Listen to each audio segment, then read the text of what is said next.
యొక్క మనవి విన్నాడో లేకపోతే ఎవరితో మాట్లాడాలనుకున్నాడో తెలియదు, కానీ ఈ చుట్టూ సరౌండ్లో వర్షం ఉన్నా కానీ ఇక్కడ మాత్రం వర్షం లేదు. అది దేవునికి మహిమ.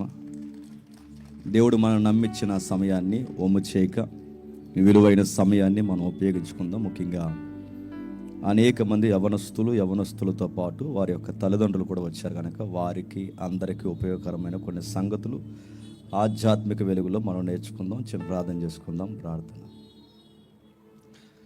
ప్రేమగల తండ్రి, కృపగల దేవ, మీ ఘనమైన వాక్యమును తండ్రి వినడానికి బోధించడానికి మీరు ఇచ్చిన ఈ సమయమును బట్టి స్తుతులు తండ్రి. పరిసర ప్రాంతాల్లో తండ్రి అత్యధికమైన వర్షం తండ్రి ప్రభావం మా కళ్ళ ముందు కనబడుతున్న తండ్రి, దీనులము దౌర్భాగ్యులమైన తండ్రి మమ్మల్ని నమ్మి ఈ చిన్న కార్యమును తండ్రి మీరు ప్రేమించి ఏ ఆత్మతో ఈ రాత్రి మీరు మాట్లాడడానికి తండ్రి ఈ పొడుబాడిన వాతావరణం మీరు అనుగ్రహించారో మాకు తెలియదు. ఏది ఏమైనా తండ్రి మమ్మల్ని నమ్మిన ఈ సమయం బట్టి మిమ్మల్ని స్తుతిస్తున్నాం. ఈ కష్టము, ఈ ప్రయాస, యథార్థంగా కష్టపడిన ప్రతి ఒక్క సహోదరుడు సహోదరి యొక్క తండ్రి వారి యొక్క కష్టాన్ని నిజమైన సహకారుల జాబితాలో జ్ఞాపకం చేసుకోండి తండ్రి. ఈ దినాన్న మరొక్కసారి తండ్రి ఈ ప్రాంతంలో మొదటిసారిగా ఈ బహిరంగ సభలో సమాజానికి కావలసిన తండ్రి నైతికతను గూర్చి తండ్రి ఎలా బ్రతకాలో ఎలా నేర్చుకోవాలో తండ్రి వాక్యపు వెలుగులో తండ్రి వీరందరితో మాట్లాడే శక్తిని నాకు అనుగ్రహించండి. నా యుక్తితో నా జ్ఞానంతో తండ్రి నేను మాట్లాడి తండ్రి మా యొక్క తండ్రి ప్రదర్శన వేదిక మీద మేము చేయక కేవలం మీకే మహిమను ఆరోపిస్తూ మీ వాక్యమును తండ్రి వారికి ఉన్నట్టుగా బోధించడానికి నన్ను వాడుకుంటారని అర్థిస్తూ క్రీస్తు నామమున ప్రార్థన సమర్పిస్తున్నాం తండ్రి. ఆమేన్. నా వాయిస్ అందరికీ క్లియర్గా ఉందా? చివరి వరకు షెడ్లో ఓకే, రైట్. చీకట్లో కూర్చున్నారు అందరూ. ఇది ప్రత్యేకమైన యవనస్తుల సదస్సు. ఇది మొట్టమొదటి సదస్సు. నిజానికి కాకినాడ మీద ఎప్పటి నుండో మాకు ఫోకస్ ఉంది. అనేక సంఘాలు లేవని కాదు, ఉన్న సంఘాలు వాక్యం చెప్పడం లేదని కాదు. మాకిచ్చిన భారమును బట్టి, మాకిచ్చిన పరిధిని బట్టి, దేవుడు మాకిచ్చిన పిలుపుని బట్టి సమాజంతో ముఖాముఖిగా మాట్లాడే జ్ఞానపు పరిధిని వరమును దేవుడు మాకు ఇచ్చాడు కనుక మా వంతు పాత్ర మేము పోషించాలని ఎప్పటి నుండో ఇది మా కళ. ఇది ఫస్ట్ ఈవెంట్. మొదటి ఈవెంట్లోనే దేవుడు మమ్మల్ని నిరాశపరచక నేనున్నాను అబ్బాయి అన్నట్టుగా అన్నిటిని ఆఫ్ చేశాడు ఆయన. కాబట్టి త్వరగానే ముగించే ప్రయత్నం చేస్తాను. ఎందుకంటే యూనివర్సిటీ స్టూడెంట్స్ ఉన్నారు, కాంపిటేటివ్ ఫీల్డ్లో రూముల్లో ఉండే స్టూడెంట్స్ ఉన్నారు, లాంగ్ ఏరియా నుంచి వచ్చిన చాలామంది దేవుని పిల్లలు ఉన్నారు. అందరికీ టైంకి ఇంటికి వెళ్ళిపోవాలి కనుక నేను త్వరగా ముగించే ప్రయత్నం చేస్తాను. సరే, సామెతల గ్రంథం మొదటి అధ్యాయం. సామెతల గ్రంథం మొదటి అధ్యాయం మొదటి వచనం నుండి సుమారు 7వ వచనం వరకు. సామెతల గ్రంథం మొదటి అధ్యాయం మొదటి వచనం నుండి 7వ వచనం వరకు.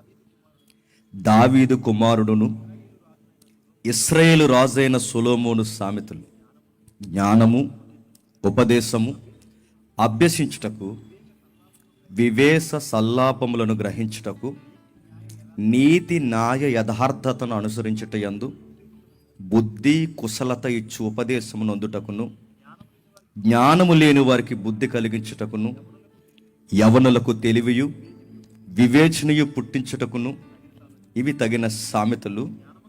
జ్ఞానము గలవాడు విని పాండిత్యము వృద్ధి చేసుకొనును, వివేకము గలవగాడు ఆలకించి నీతి సూత్రములను సంపాదించుకొనును. వీటి చేత సామెతలను, భావచూచక విషయములను, జ్ఞానుల మాటలను, వారు చెప్పిన గూఢ వాక్యములను జనులు గ్రహించెదరు. యెహోవా యందలి భయభక్తులు కలిగి ఉండుట తెలివికి మూలము. మూర్ఖులు జ్ఞాన ఉపదేశమును తిరస్కరించుదురు. నా కుమారుడా, నీ తల్లిని నీ తండ్రిని ఉపదేశం ఆలకించుము. నీ తల్లి చెప్పు బోధను త్రోసివేయకు. అవి నీ తోవకు సొగసైన మాలికం, తలకు సొగసైన మాలికం. ఆగుతాం. అందరి దగ్గర బైబిల్ ఉందిగా. నిజాయితీగా ఒప్పుకుందాం, చదివింది మనకేమైనా అర్థమైందా? మన తలకాయ మనకేం అర్థం అవ్వలేదు, కానీ చదివాం. సామెతల్ని ట్రెడిషనల్గా ఎలా అలవాటు చేశారంటే, అదేదో భవిష్యత్తుకి వాగ్దానం కార్డులు కావాల్సిన రెఫరెన్స్ సామెతల్లోనే ఉన్నాయి అన్నట్టుగా అలవాటు చేస్తారు. సామెతల్ని ఎలా అలవాటు చేశారంటే, సామెతలు చదవడానికి బాగుంటే అవి ఒక కొటేషన్స్, లైఫ్ కొటేషన్స్ అన్నట్టు దాన్ని అలవాటు చేస్తారు.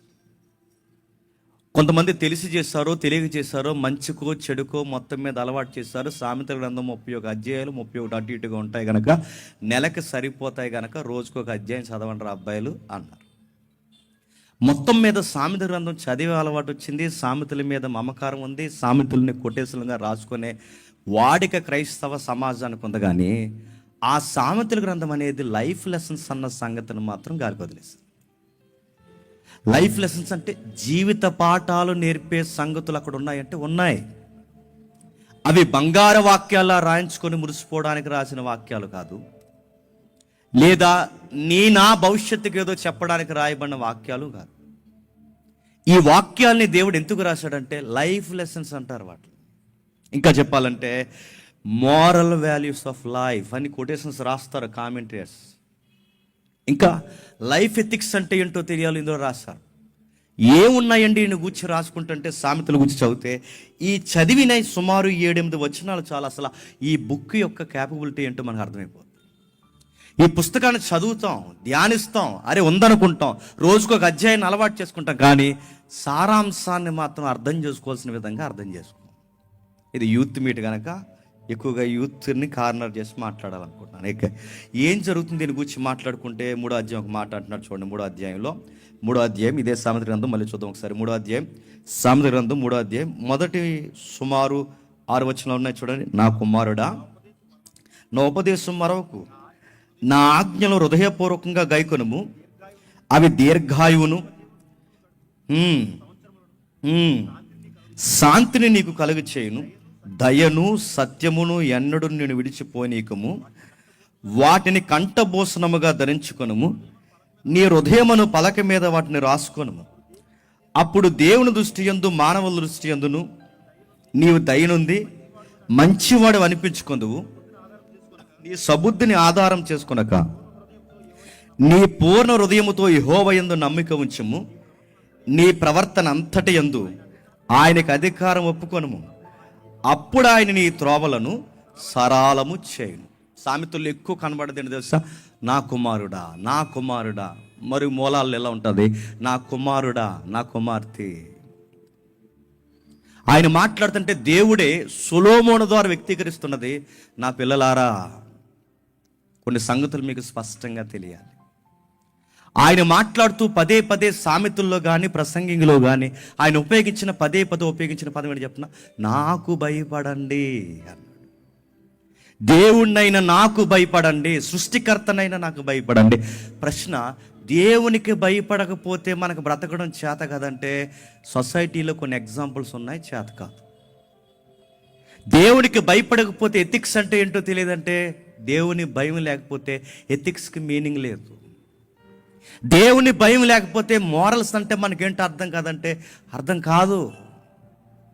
దేవుని ఆజ్ఞ, దేవుని కట్టడి, దేవుని వాక్యము, దేవుని సామెత, దేవుని ప్రకటన, ప్రవచనము, వాక్యము, ఇలాంటి పదాలు ఒక బౌండరీస్గా ఏర్పరచుకుంటే కానీ మన బ్రతుకు ఒక మీనింగ్ లేదంటే బైబిల్ అంటుంది లేదు.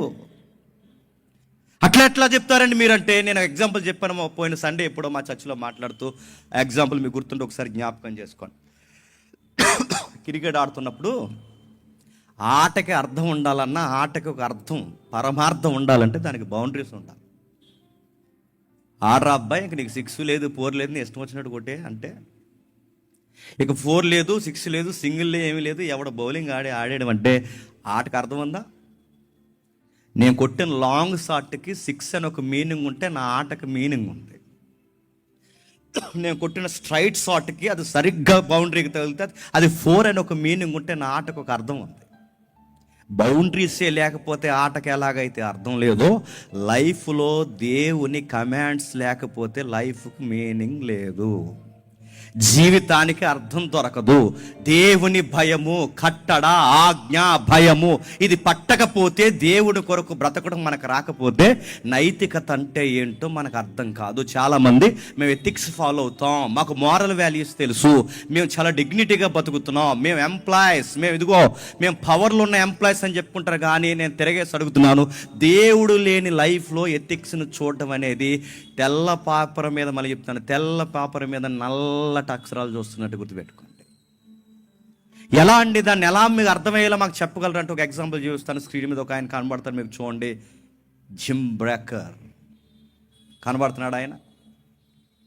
జిమ్ అని ఒక ప్రాస్పరిటీ స్పీకర్. అయినా ప్రాస్పరిటీ అంటే తెలుసుగా, అన్ని దీవెన ప్రసంగాలు చెప్తారు చూస్తారా, దీవెన పాటల్లో దీవెన, ప్రసంగంలో దీవెన, ప్రార్థనలో దీవెన, పిండి పిసుకు దొట్టే, బుడ్డులో నూనె, ఆకాశ వాకిళ్ళు, ఈ పదాలు ఎక్కువ ఉపయోగిస్తారు. వారిని ప్రాస్పరిటీ స్పీకర్స్ అంటారు. అంటే సమృద్ధి కోసం మాట్లాడే వారిని ప్రాస్పరిటీ స్పీకర్స్ అంటారు. అందులో నెంబర్ 1 ఆయన. ఈ జిమ్ బ్రేకర్ ఎవరైతే ఉన్నాడో, ఈ ప్రాస్పరిటీ స్పీకర్ ఏం చేశాడంటే తక్కువ టైంలోనే చాలా ఇంటర్నేషనల్ స్పీకర్ అయిపోయాడు ఆయన. దేవుని భయం అంటే ఏంటో అర్థమయ్యే బెస్ట్ ఎగ్జాంపుల్ లైఫ్ స్టడీ అయింది. ఎప్పుడైనా ఆయన లైఫ్ని కేస్ స్టడీగా మాట్లాడుకుంటే చాలామందికి అవసరం. ఎదిగాడు, తక్కువ టైంలోనే పెద్ద స్పీకర్ అయిపోయాడు, ఇంటర్నేషనల్ స్పీకర్ అయిపోయాడు. ఆ రోజుల్లో అదే టైం లైన్లో బిల్లీ గ్రహం గారు కూడా సేవ చేస్తున్నారు. బిల్లీ గ్రహం గారు లాంటి గొప్ప సేవకుడు సేవ చేస్తున్న టైంలో ఇలాంటి ఆయనకి పేరు వచ్చిందంటే ఇంకా మామూలుగా వర్క్ చేయలేదని మనకు అర్థమవుతుంది. ఏ స్పీకర్ అయితే ఏమి, మొత్తం మీద స్పీకర్గా ఆయన వేసుకోవాల్సిన ముద్ర వేసుకున్నాడు. ఆ రోజుల్లో ఆయన కొత్త రూల్స్ పెట్టేవాడు, అంటే ఒక కొత్త ట్రెండ్ తీసుకొచ్చేవాడు. అదిగో వయసులో ఉన్నప్పుడు కనబడుతుంది అనుకుంటా, నాకేం కనబడలేదు. వయసులో ఉన్నప్పుడు అలా స్టార్ట్ చేశారు. అతని భార్య అనుకుంటా. కొన్ని కాంట్రవర్సీస్ ఉన్నాయి ఆ ఫొటోస్కి, అందుకని కొన్ని ఎక్స్పోజ్ చేయలేకపోతున్నాను. ఆ ఫొటోస్లో వాళ్ళ సేవ నా ఎంగేజ్లో స్టార్ట్ చేశారు. సేవ స్టార్ట్ చేసిన తర్వాత బిజినెస్ని ఫామ్ చేశారు. ప్రాస్పరిటీ స్పీకర్ చేసేది ఎప్పుడు గుర్తుపెట్టుకోండి, ఏదో ఒక బిజినెస్ వాళ్ళు స్టార్ట్ చేస్తారు. అది బిజినెస్ చేయరు, ఆ బిజినెస్ని దేవుడు లోగో మీద స్టార్ట్ చేస్తారు. అంటే వాడు ఆ రోజుల్లో, క్షమించండి, ఆయన ఏమన్నాడంటే, ఆ రోజుల్లో క్రిస్టియన్స్ అందరూ మనం ఎక్కడెక్కడ ఉండడం ఏంటి, మనమందరం ఎక్కడెక్కడికి వెళ్ళి వస్తువులు కొనుక్కోవడం ఏంటి, మనకందరికీ సూపర్ మార్కెట్ ఉండాలా వద్దా అని అడిగాడు. ఉండాలయ్యా అన్నారు మనలోటోళ్ళ కింద. వాళ్ళందరికీ, క్రిస్టియన్స్ అందరికీ ఒక సూపర్ మార్కెట్ పెట్టాడు. క్రిస్టియన్స్ అందరూ ఎక్కడెక్కడో దూరంగా ఉండడం ఏంటి, మనందరి ఇల్లు ఒక దిక్కున ఉండాలా వద్దా. ఎకరాలు కొన్నాడు, స్థలాలు అమ్మాడు, అమ్మిన స్థలాల్లో ఇల్లు కట్టాడు, దానికి మళ్ళీ పర్సంటేజ్ బిల్డర్స్తో మాట్లాడుకుని ఒక పెద్ద బిజినెస్ ఫామ్ చేశాడు. ఈయన్నే కాపీ కొడుతున్నారు కొంతమంది, పేర్లు చెప్పను. వైజాగ్లో, హైదరాబాద్లో పెద్ద పెద్ద గొడుగులు వేసి కూర్చున్నారు. ఇలా మాల్స్ కడుతున్నారు. ఇప్పుడు మాల్స్, మళ్ళీ చెప్తాను, దొంగ సన్నాసి గల్లందరూ మళ్ళీ చెప్తున్నాను నేను. ఇతన్నే కాపీ కొట్టారు, ఇతన్నే. ఈ సెంచరీస్ ముందు జరిగింది ఇతన్నే. మాల్స్ ఎలా కట్టాలో స్టార్ట్ చేసింది ఇతనే. క్రైస్తవ స్థలాలు ఒక దిక్కుని పెట్టి దాన్ని ఒక పెద్ద బౌండరీ చేసి అక్కడ క్రైస్తవ స్థలాలు గృహకల్పనను ప్రారంభించింది ఇతన్నే కాపీ చేస్తున్నారు. ఆ రోజుల్లో జిమ్ ఏదైతే ఉన్నాడో పెద్ద ఛానల్ పెట్టాడు, క్రిస్టియన్ ఛానల్. ఆ రోజుల్లో క్రిస్టియన్స్కి ప్రత్యేక ఛానల్ అంటే గ్రేట్. ఆ రోజుల్లో ఛానల్ పెట్టాడు, వ్యాపారం పెట్టాడు, మార్కెట్ పెట్టాడు. 1-2 కాదు, గృహాలు అవి ఇవి మొత్తం మీద వ్యాపారం విస్తరించింది. ఈ మధ్యకాలంలో మీరు చూస్తున్నారో లేదో, పేరు చెప్పను కానీ విషయం మీకు అర్థమైపోతుంది. వీళ్ళు చేసుకునే బిజినెస్ తినంగా చేయకుండా ఆ బిజినెస్ మీద ఎవరి పేరు పెడతారు చెప్పినా, దేవుడి పేరు పెడతారు.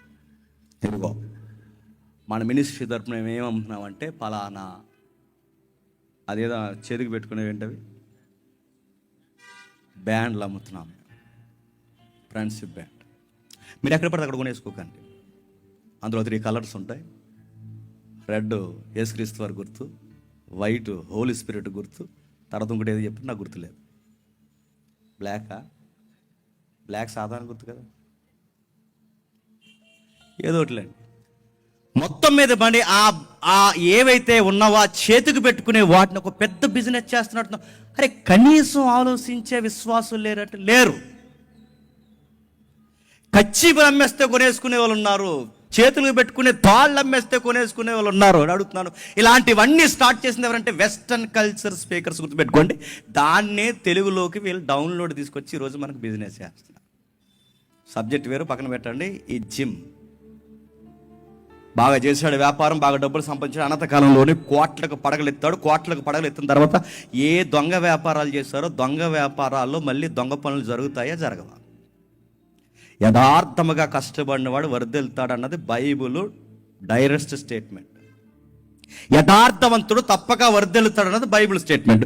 యథార్థత లేకుండా కుప్పుగంతులు వేసి ఆండెత్తి మీద 10 ఈ ఇండెత్తి మీద 10 అక్కడ ఒక దొంగమాట ఇక్కడ ఒక దొంగమాట మాట్లాడి వ్యాపారం చేసేస్తే వర్ధిల్లుతావా? ఎలా ఎదుగావో చెప్పండి. అలాగే పడ్డాడు. వ్యాపారం లెక్కలు తేడొచ్చాయి. వాళ్ళు ఎవరైతే సార్టెడ్ అకౌంట్ ఉన్నారో వాళ్ళందరూ దొంగ లెక్కలు రాశారు. ఈయనకి తెలియకుండానే మొత్తం మీద కహాని చెప్పి ఈయన యొక్క ఆస్తులు కాసేయడం స్టార్ట్ చేశారు. మొత్తం మీద ఆ లెక్కలకి జమ చేసి డైరెక్టర్గా ఉన్న ఈయనే సంతకం పెట్టాలి కనుక, గవర్నమెంట్కి ఈయనే రిప్రజెంటేటివ్ కనుక గవర్నమెంట్ నిలదీసి అడిగింది, ఈ వ్యాపారం ఏంటి, ఆ వ్యాపారం ఏంటి, ఆ స్థలాలు ఏంటి, ఈ స్థలాలు ఏంటి, దీని లెక్క ఏంటి, ఇదెంత అదెంత అని అడిగినప్పుడు లెక్కలన్నీ చాలా తేడా వచ్చాయి. గవర్నమెంట్ సీరియస్ అయింది, కేసులు పెట్టారు. అందులో ఆ తర్వాత కొన్ని అబ్యూజ్ మనం మాట్లాడుకోలేము, అలాంటి విషయాల్లో కూడా ఆయన ఇన్వాల్వ్ అయినట్టుగా ఆయన మీద కేసులు నమోదయ్యాయి. ఆ నమోదైన తర్వాత అరెస్ట్ చేసి ఛార్జ్షీట్ వేసి కోర్టు జడ్జిమెంట్ ఇస్తే ఆ జడ్జిమెంట్లో ఆయనకి పడిన పనిష్మెంట్ ఇయర్స్ ఎంతో తెలుసా? 45 ఇయర్స్ పనిష్మెంట్ పడింది ఆయనకి. 45 సంవత్సరాలు 45 సంవత్సరాలు ఎప్పుడైతే ఆయనకి జైలు కన్ఫర్మ్ అయిందో లోపలకు పోయాడు. లోపలకు పోయిన తర్వాత 45 సంవత్సరాలు జైలు పడిన తర్వాత బయట ఈయన ఆరాధించే భక్తులు ఉంటారుగా, కింద మీద పడి పైకోట్లకు వెళ్ళి మొత్తం మీద వాదించి తప్పైందని ఒప్పుకొని ఆ పనిష్మెంట్కి బదులు ఇయర్స్కి ఏవైతే ఉన్నావో ఆ సంవత్సరాలకి ఫైన్ కట్టి మొత్తం మీద 45 ఇయర్స్ని 5 ఇయర్స్కి తీసుకొచ్చారు పనిష్మెంట్. ఆ 5 ఇయర్స్ లోపల కూర్చుని ఏం చేసింది చెప్పిన బైబిల్ చదివాడు, బాధపడ్డాడు. సువార్తలు మళ్ళీ చదివాడు, అపోస్తుల కార్యాలు మళ్ళీ చదివాడు, పౌలు రాసిన పత్రికలు మళ్ళీ చదివాడు, ప్రకటన గ్రంథం మళ్ళీ చదువుకున్నాడు, దేవుని యొక్క వాక్యాలు మళ్ళీ చదువుకున్నప్పుడు బాధపడుతూ ఒకటి అన్నాడు, నేను చాలా తప్పుడు ప్రసంగాలు చేశానని ఒప్పుకున్నాడు. ఓ బుక్కి టైటిల్ పెట్టాడు, ఐ వాజ్ రాంగ్ అని ఒక బుక్ టైటిల్ రాశాడు. ఆ టైటిల్ పెట్టి ఎలా అన్నాడు, నేను తప్పుడు సువార్తం చేశాను. బైబిల్లో యేసుప్రభు అలా చెప్పలేదు, బైబిల్లో అపోస్తులు అలా చెప్పలేదు, బైబిల్లో పౌలు అలా చెప్పలేదు, బైబిల్లో లేని సువార్తని చెప్పి ఇదే సువార్త అనుకుని సువార్త ప్రకటించాను. నేను తప్పుడు సువార్తం చేసిన తప్పుడు వ్యక్తి నన్ను బాధపడ్డ రోజు అన్నాడు, దేవా మళ్ళీ అవకాశం ఉంటే నీ పరిచర్ని ఉన్నతంగా చేసి చచ్చిపోతాను ప్రభు అని ప్రేయర్ చేయడం స్టార్ట్ చేశాడు. సరిగ్గా అదే టైంలో బిల్లీ గ్రహం గారు ఆయన చూడడానికి వచ్చారు. ఇన్ని తప్పుడు అభియోగాలు ఉన్న వాడి మీద, ఇన్ని నేరారోపణలు పడి మోస్తున్న వాడి మీద కోర్టు జడ్జిమెంట్ ఇచ్చి వీడి నేరస్తుడని కన్ఫర్మ్ చేసిన వ్యక్తి మీద ఆ రోజుల్లో గొప్ప పేరున్న బిల్లీ గ్రహం గారు రావడం సంచలనం. ఆ రోజు దర్శించాడు, మాట్లాడారు, ఏడ్చాడు ఒకేసారి. నాలాంటి వాడిని కూడా మీలాంటి గొప్ప దైవజనులు చూడడానికి వస్తారా సార్ అని ఏడ్చాడు. ఏడుస్తూ బిల్లీ గ్రహం గారు వెళ్ళిపోయిన తర్వాత ఒక పుస్తకం రాశాడు, గాడ్ గ్రేస్ అని. దేవుని కృప అంటే దేవుడు ఈ రోజుకి నన్ను ప్రేమిస్తున్నాడానికి గొప్ప తార్కాణం ఏంటంటే బిల్లీ గ్రహం లాంటి సేవకుడిని దేవుడు నా దగ్గరికి పంపించాడు. గొప్ప పుస్తకాలు 5 సంవత్సరాలు రాశాడు. ఆయన ఒప్పుకున్నాడు నేను తప్పుడు సువార్త రాశానని, ఆయన ఒప్పుకున్నాడు దేవుని కృప గొప్పదని, ఆయన ఒప్పుకున్నాడు దేవుని కృప లేకపోతే నేను బ్రతకలేనని. ఆ టైంలో ఒక ఆయన ఇంటర్వ్యూ చేశాడు ఆయన్ని, ఆయన పేరు జిమ్ సార్, మిమ్మల్ని ఒక విషయం అడగాలి. మీరు చాలా గొప్ప సేవ చేశారు, మీరు చేసిన పరిచర్య అనంతకాలంలోనే ఆకాశాన్ని అంటే అంత ఎత్తుకు మీరు తీసుకెళ్లారు.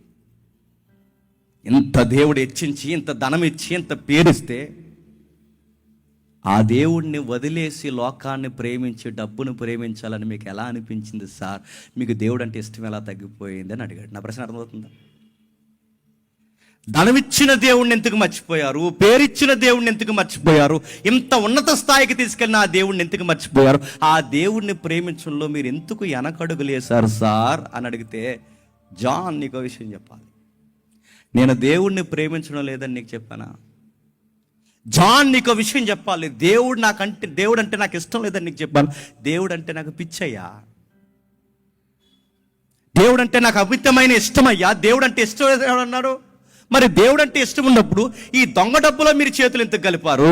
మీకు దేవుడు అంటే ఇష్టమైనప్పుడు ఈ చీకటి వ్యాపారాల్లో మీరు చేతులు ఎందుకు కలిపారు? మీకు దేవుడు అంటే ఇష్టమైనప్పుడు ఈ చీకటి పనులు మీరు ఎందుకు చేశారు? మీకు దేవుడు అంటే ఇష్టమైనప్పుడు ఈ తప్పుడు సువార్తలు ఎందుకు చేశారంటే అప్పుడు నీకు విషయం చెప్పాలి, నాకు దేవుడు అంటే ఇష్టమే కానీ దేవుడు అంటే భయమే లేదు అన్న. ఇది చాలా పెద్ద మాట, అర్థమైన వాళ్ళకి అర్థమవుతుంది. నాకు దేవుడు అంటే ఇష్టమే కానీ ఆయన అంటే భయమే లేదు. మనందరం ఆ తాలూకు కాదు చెప్పండి. మనకు జీసస్ అంటే ఇష్టమే, ప్రేయర్ అంటే ఇష్టమే, వాక్యాలు చదవడం అంటే ఇష్టమే, కానీ ఆయన అంటేనే భయం ఉండదు మనకి. పర్లేదులే అనుకుంటాం.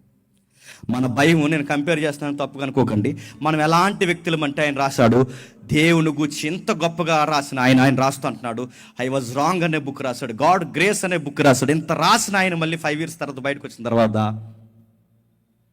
యథాతథంగా మళ్ళీ అదే పనులు చేయడం స్టార్ట్ చేసి చివరికి నశించిపోయి లోకంలో కలిసిపోయాడు.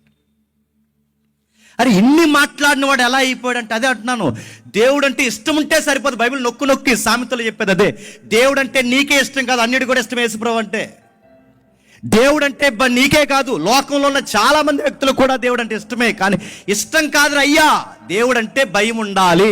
ఆ భయం లేకపోతే నైతికత మనకు రాదు. మేము చర్చికి వెళ్తామండి అంటే చర్చికి నడుతున్నాం, ట్రెడిషనల్గా వస్తున్నావు, ఆచార సాంప్రదాయంగా వస్తున్నావు. మీ క్రిస్టియన్ మీటింగ్స్కి వెళ్తామండి అంటే నువ్వు ఆచార సాంప్రదాయంగా వస్తున్నావు. నీకు భయం ఉందా? దేవుడు అంటే భయం ఉంటే మన మాట బాగుంటుంది, దేవుడు అంటే భయం ఉంటే అడుగుతాను మన తీరు బాగుంటుంది, దేవుడు అంటే భయం ఉంటే మన బ్రతుకులో అడుగడుగున ఎథిక్స్ వద్దంటే కొట్టొచ్చినట్టు కనబడతాయి. ఉదాహరణ చెప్తాను వినండి. మన కాకినాడ మీద ఓ సామెత ఉంది, ఫైన్లు ఎక్కువ వేస్తారు పోలీసు వాళ్ళని. నిజంగానే మాదాపట్నం నుంచి స్టార్ట్ అవుద్ది, అక్కడ బ్రిడ్జ్, అది ఏంటది, జగన్నాథపురం బ్రిడ్జ్ అవుట్స్కట్స్, మొత్తం అన్ని పోలీసు వాళ్ళు పిల్లలందరూ ఇక్కడ ఉన్నారు. మొత్తం ఫైన్లు వేస్తారు. చిన్నప్పుడు ఎప్పుడైనా కాకినాడ రావాలంటే మాకేమున్నా మా ఊరికి కాకినాడ దగ్గర, నాకు రాజధాని లాంటిది, మా కెనడా, ఇది కెనడా కాకినాడ. ఇక్కడికి రావాలి, అక్కడ పోలీస్ ఆయన కనబడేవాడు, గజ వణికిపోవడం, దిగిపోయే వాళ్ళని అడుగుతున్నాను. ఒక పోలీస్ ఆయన, ఒక ట్రాఫిక్ పోలీస్ని రోడ్డు మీద మనం చూస్తే భయపడే భయంలో ఒక 1% భయం నీకు దేవుని కోసం ఉందా? ప్రశ్నించుకోండి రాత్రి. ఒక పోలీసుని చూస్తే బండి తోలుతున్నప్పుడు నీకు ఎంత భయం? నీ ఈదులోకి కాకి డ్రెస్ వేసుకుని పోలీసులు 4-3 అడావుడిగా తిరిగితే నీకు దడొచ్చద్దు, ఈదులో ఏం జరిగిందిరా అని. పోలీసులు అడావుడిగా తిరిగి నీ ఇంటి వైపు అటు చిట్టెక్కి నీ మెట్టు దిగి మళ్ళీ అటు పక్కింటికి వెళ్ళిపోయారు, నీకు ఎంత కంగారైపోతావు? పోలీసుడికి భయపడే భయంలో ఒక్క వంతు నడుతున్నాం, ఒక్క వంతు. దేవునికి మనం భయపడతామా? నేరం చేస్తే పోలీసుడు వస్తాడని భయం, లైసెన్స్ లేకపోతే పోలీసుడు వస్తాడని భయం. నేను అడుగుతున్నాను, లైఫ్లో నేరాలు చేస్తే, తప్పులు చేస్తే దేవుడు ఇన్వాల్వ్ అవుతాడన్న భయం మనకుందా? అందుకే సామెత గ్రంథం అంటుంది, భయం లేనివాడు నీతిగా ఎలా బ్రతకాలో వాడికి ఎప్పటికీ తెలియదు. భయానికి, మళ్ళీ చెప్తున్నాను, దేవుని భయానికి నైతికతకి ఇంటర్నల్ లింక్ ఉంది. చాలామంది ఏమంటారంటే రే ప్రార్థనలు ఏంట్రా, చాలామంది ఏమంటారంటే బైబుల్ ఏంట్రా, రే చాలామంది ఎంత చదివి మోకాలు ప్రార్థనలు ఏంటంటారు. వాళ్ళు అలాగే అంటారు, వాళ్ళ ఆవారా బ్యాచ్, వాళ్ళు అలాగే అంటారు. వాళ్ళు మనం అడుగుతున్న వాళ్ళ చెప్పిన సామెతలు మీరు వినకండి, వారి మాట్లాడుతున్న మాటలు వినకండి. మీ రూమ్మేట్సో, మీ క్లాస్మేట్సో, లేదా మీ ఫేస్బుక్కో, మీ వాట్సాప్పో, మీ ఇన్స్టాగ్రామ్ ఫ్రెండ్సో, ఏ సర్కిల్ ఉందో నాకు తెలియదు, కానీ మీరు ప్రేయర్ అంటే మిమ్మల్ని ఎట్టకారం చేస్తారు. ఇంత చదివి ఈ రోజుల్లో కూడా ప్రార్థనలు ఏంటంటే మరి ఏం చేయాలరా? రీల్స్ చూడాలా? మరి ఏం చేయాలి? భయపడకూడదు, ఒక భయం ఉండకూడదు, ఒక వాక్యం ఉండకూడదు. వీళ్ళు చెప్పేది చూడండి, లేనిపోని విషయాలు చెప్తారు. బైబిల్లో నీతికి పడి బతికిన వారు ఎందుకు బతికారంటే బైబిల్లో అడుగడుగులు ఉంది, భయము. ఆదాము పాపం చేసినప్పుడు దాక్కున్నాడట లోపల, ఏమి? భయము.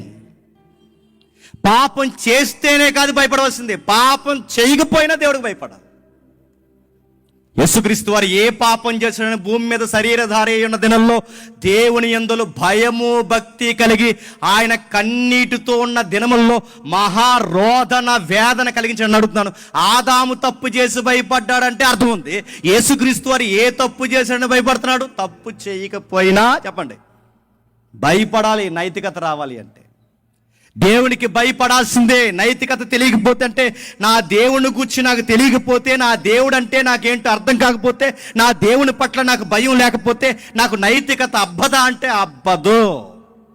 దేవుణ్ణి ఇష్టపడడం వేరు, దేవుని కొరకు ప్రార్థన చేయడం వేరు, దేవుని బైబిల్ చదవడం వేరు, దేవునికి భయపడడం వేరు. ఈ స్టేజ్ వేరు. దేవునికి భయపడాలంటే భయపడాలి. పౌలు గారు కూడా ఏమంటారు చూడండి ఒకసారి. ఫిలిప్పీలకు రాసిన పత్రిక, అపోస్తుడైన పౌలు ఫిలిప్పీలకు రాసిన పత్రిక 2వ అధ్యాయం 12వ వచనం. ఫిలిప్పీలకు రాసిన పత్రిక 2వ అధ్యాయం 12వ వచనం చదవండి ఎవరు. నా ప్రియులారా,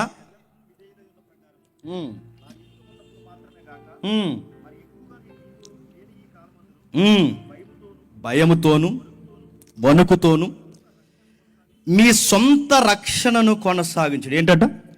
భయముతోను, చెప్పండి, వణుకుతోను మీ సొంత రక్షణ కొనసాగించండి. ఈ మాట ఆయన అంటున్నాడంటే పౌలు గారి భక్తిని ఎలా కొనసాగిస్తున్నాడు చెప్పండి? భయం. ఈ మాట మాట్లాడితే దేవుడు ఏమనుకుంటాడో భయం. ఈ నిర్ణయం తీసుకుంటే దేవుడు ఏమనుకుంటాడో భయం. ఇలాంటి బట్టలు వేసుకుంటే దేవుడు ఏమనుకుంటాడో ఒక భయం. అంటే వాళ్ళ లైఫ్లో అంత నీతి కనబడడానికి కారణం ఏంటి చెప్పినా, వాళ్ళు దేవునికి భయపడి బతికారు. దేవుడు నరకంలో వేసేస్తాడని భయం కాదు, మరి చెప్తున్నాను. దేవుడు ఏదో పనిష్మెంట్ ఇస్తాడని భయం కాదు.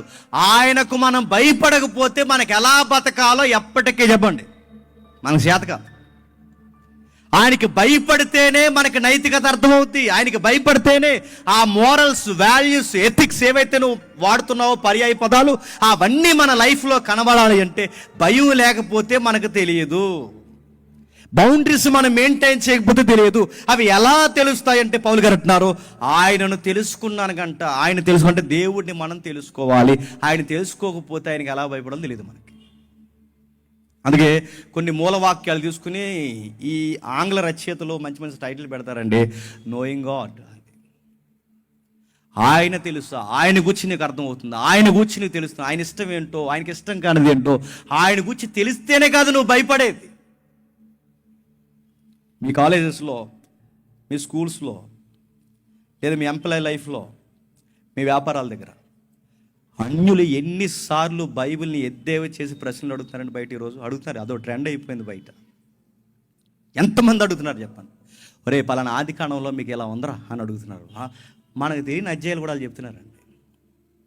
పలానా యెహెజ్కేలులో ఎలా ఉందరా, పలానా ఆది కాండంలో ఎలా ఉందరా, పలానా దిక్కుని ఇలా చేశాడరా, ఇలా జరిగిందిరా, చిన్నపిల్లల్ని చంపేశారు. ఇలాంటి క్వశ్చన్లు వాళ్ళు అడుగుతున్నారు. వాళ్ళు అడుగుతున్నప్పుడు మీ కాలేజెస్లో, మీ ఎంప్లాయీ లైఫ్లో, లేదా మీ సర్కిల్లో, మీ ఎక్కడెక్కడైతే పనిచేయ మీ బిజినెస్ లైఫ్లో, మీ సరౌండ్లో మీరు చెప్పే ఆన్సర్ చెప్పనా?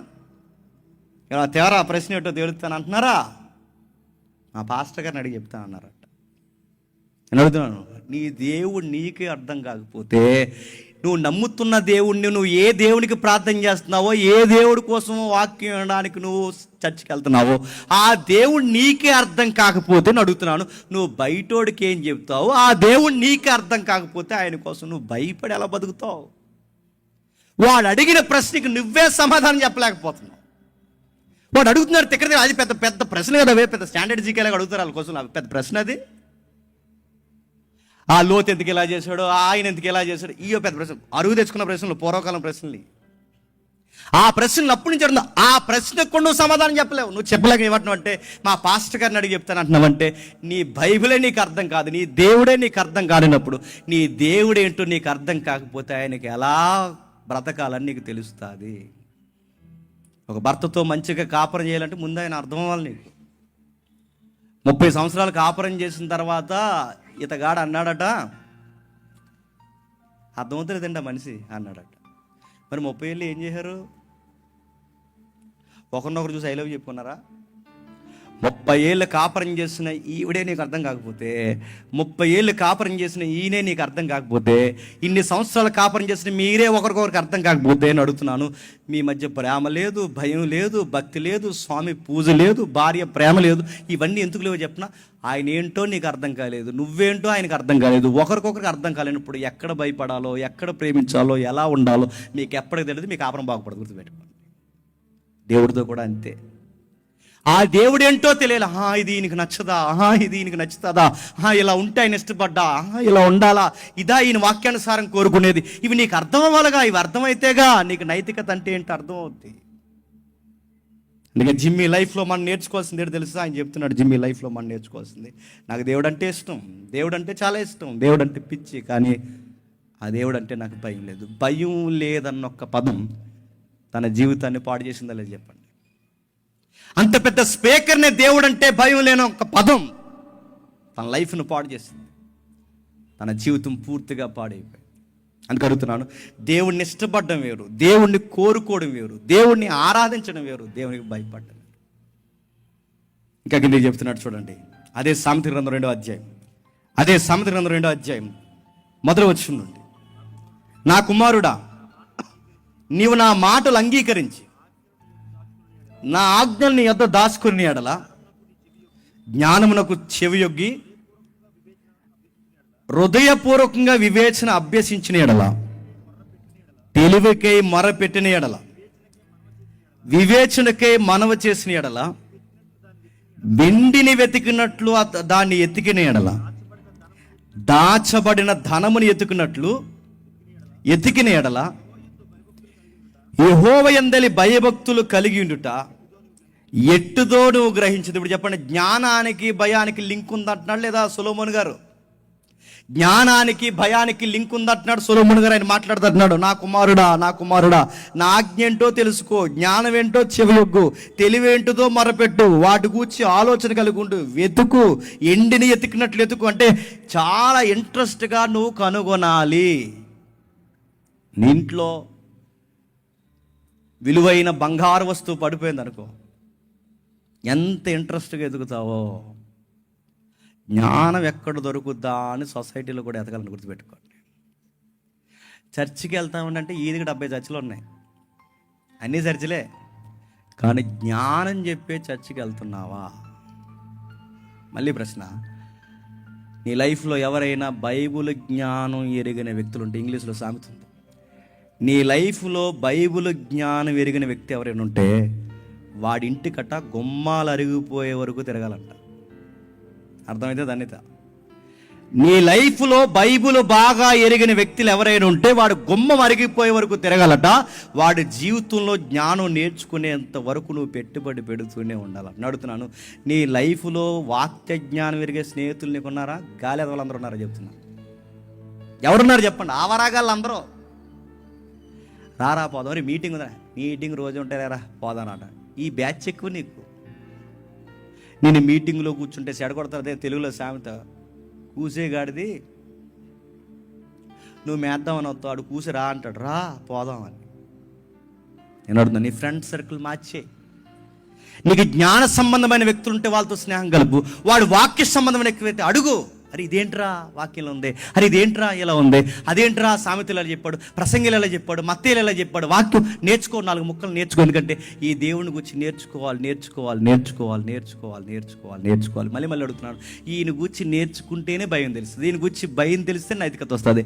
అంటే ఈయన భయం లేకపోతే విలువలు లేకపోతే బ్రతుక్కి అర్థం లేదు. ఈ ఒకదానికొకటి అవినాభావ సంబంధం కలిగి ఉన్నాయన్నది పాయింట్ మీకు మొదటి నుంచి అర్థమైతే, సొసైటీలో కొంతమంది జ్ఞానులు ఉన్నారా లేదా? ఉన్నారు. నాకు కొన్ని ఫొటోస్ దొరకలేదు. ఓసో అనే వ్యక్తి ఉన్నాడు, రామ్ గోపాల్ వనం, వీళ్ళందరూ ఈయన్నే ఫాలో అవుతారు. ఓసో అంటే ఇడో పెద్ద షో. 17th 18th 19th మనోడే ఎదవేసాలు వేస్తారని ఇండియా నుంచి తరిమెత్తే అమెరికాలో సెటిల్ అయ్యాడు. అదో పెద్ద స్టోరీ. ఎంత బాగా సామెతలు చెప్తాడంటే, ఒక కొటేషన్ రాస్తాడు, ఆఫీస్ ముందు ఒక కొటేషన్ రాస్తాడు.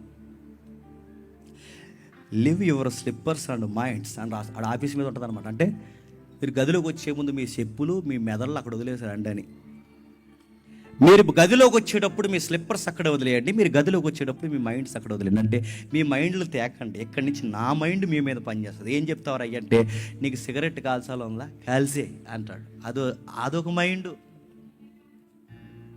నీకు పలానా తప్పు చేయాలందా, చేసేయి. ఎంత చేయాలనిపిస్తుందో చేసేయి, బోరు కొట్టే వరకు చేసేయి.